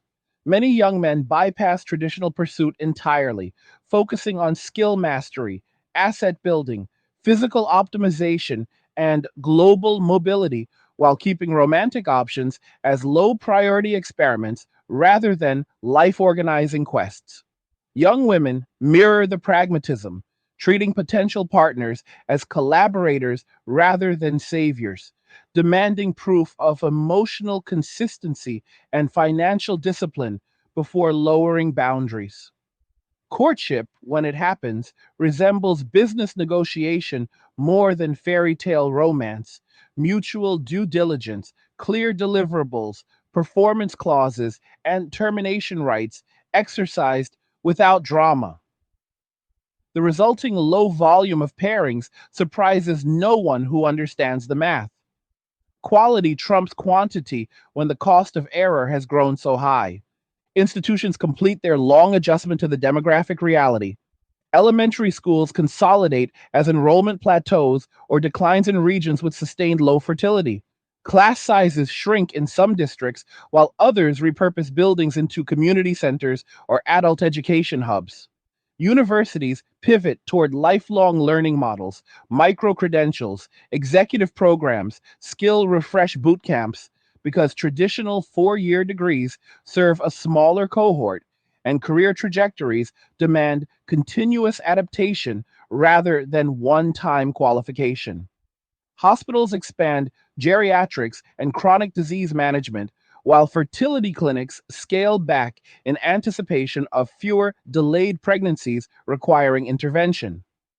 Pension systems recalibrate actuarial tables upward for healthier, longer lived single retirees and downward for aggregate population support ratios. Governments shift spending from family subsidies toward infrastructure that serves aging solo populations, accessible housing retrofits, community transportation for non drivers, expanded telehealth to reduce isolation without mandating social mixing. Economic growth patterns stabilize around lower population expansion. Productivity per capita rises in knowledge intensive sectors as individuals channel energy into high leverage work rather than diffused family maintenance. Automation fills labor gaps in repetitive or hazardous roles once filled by men seeking provider wages. Immigration policies liberalize in some nations to offset native birth declines, bringing in younger workers who often adopt the same sovereign mindset after observing local outcomes. Global capital flows toward regions offering lifestyle freedom, strong property rights, and minimal interference. Places where single adults can thrive without cultural pressure to conform to family centric norms. The result is uneven but functional. Slower aggregate growth in developed economies, balanced by higher living standards for those who remain, with innovation concentrated in areas that reward individual brilliance over collective reproduction. Cultural memory of the old order fades into selective nostalgia rather than active longing. Films and novels set in the mid 20th century portray marriage and children as default without idealization. Viewers understand the context as historical rather than prescriptive. Popular music shifts from anthems of romantic longing to odes celebrating self mastery, solitude in nature, disciplined routines, and chosen kinship. Visual art depicts the human figure alone against vast backdrops more often than paired, emphasizing integration with environment over fusion with another person. Religious institutions that once centered sermons on family duty now emphasize personal covenant with the divine, stewardship of one's gifts, and service to community without prerequisite coupling. The shift feels organic because the audience already lives it. Doctrine follows lived experience rather than leading it. Health outcomes continue diverging in favor of those who maintain control over their environments. Longitudinal data show lower rates of stress, cardiomyopathy, hypertension spikes tied to relational conflict, and substance use disorders linked to emotional dysregulation in sovereign cohorts. Mental health metrics improve as therapy focuses less on processing relational trauma and more on optimizing self direction, boundary enforcement, and purpose alignment. Physical resilience compounds through decades of consistent training unhindered by compromise. Muscle mass preserved longer, VO2 max maintained higher, joint integrity sustained through smart loading patterns. The longevity gap widens modestly but measurably between those who live aligned and those who remain entangled in mismatched dynamics. Actuaries incorporate these differentials into pricing models. Insurers offer discounts for documented self care protocols. Employers factor health span into workforce planning. Society quietly accepts that intentional singlehood, when chosen from strength rather than avoidance, functions as a longevity intervention. The philosophical residue settles into a pragmatic humanism that values agency above all. Duty no longer defaults to family or society, but to one's own integrity and the voluntary commitments one makes.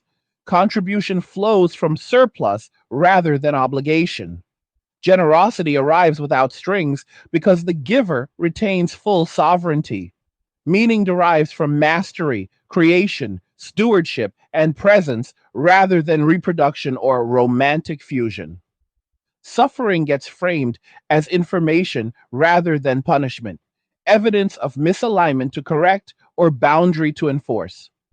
Joy emerges in ordinary moments unburdened by expectation. Dawn light on a quiet trail, the click of a perfectly executed lift, the slow turning of a page in a book that reshapes thought, the shared laugh with a friend who requires nothing beyond the moment. These pleasures accumulate into a life that feels sufficient because it was designed rather than inherited. Men and women who reach their later decades in this paradigm often become quiet touchstones for those still navigating earlier stages. Their presence alone conveys what words cannot.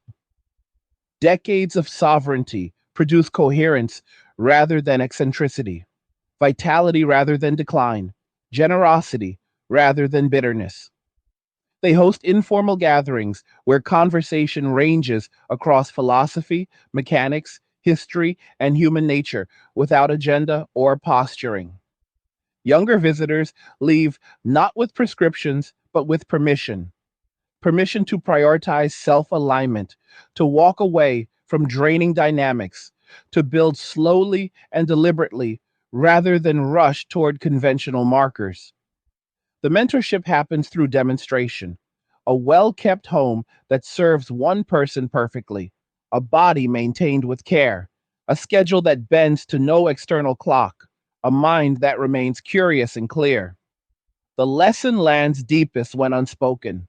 As the century progresses, the demographic footprint solidifies into a new steady state. Birth rates hover at replacement level or slightly below in most developed regions, sustained by intentional families who form under rigorous conditions and by immigrants who bring higher fertility tempered by rapid adoption of local norms. Population stabilizes rather than collapses. Economies adapt through technology, efficiency, and selective openness to new arrivals. Cities densify further. Rural areas repopulate with remote workers seeking space and silence. Infrastructure prioritizes resilience over expansion. The culture no longer measures progress by family formation rates, but by individual capability, collective innovation, and environmental stewardship. The old anxiety about societal decline fades because the society that emerges proves functional, different, slower growing, colder in public spaces, warmer in chosen circles, but viable and in many ways more humane to the individuals within it. In the final analysis, the men who walked away and the women who charted parallel courses did not destroy anything.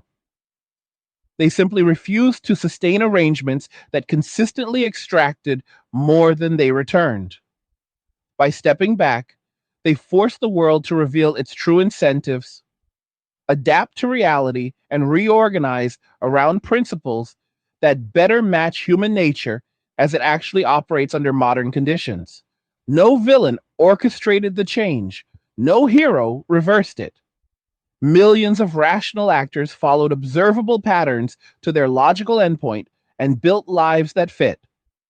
The result is neither paradise nor ruin, but a clearer, less sentimental version of human possibility, where peace arrives not through conformity, but through subtraction, where meaning emerges not from obligation, but from choice, where the ordinary day becomes the ultimate measure of a life well lived. The roads that once converged on marriage and family now branch into countless individual paths, each valid on its own terms.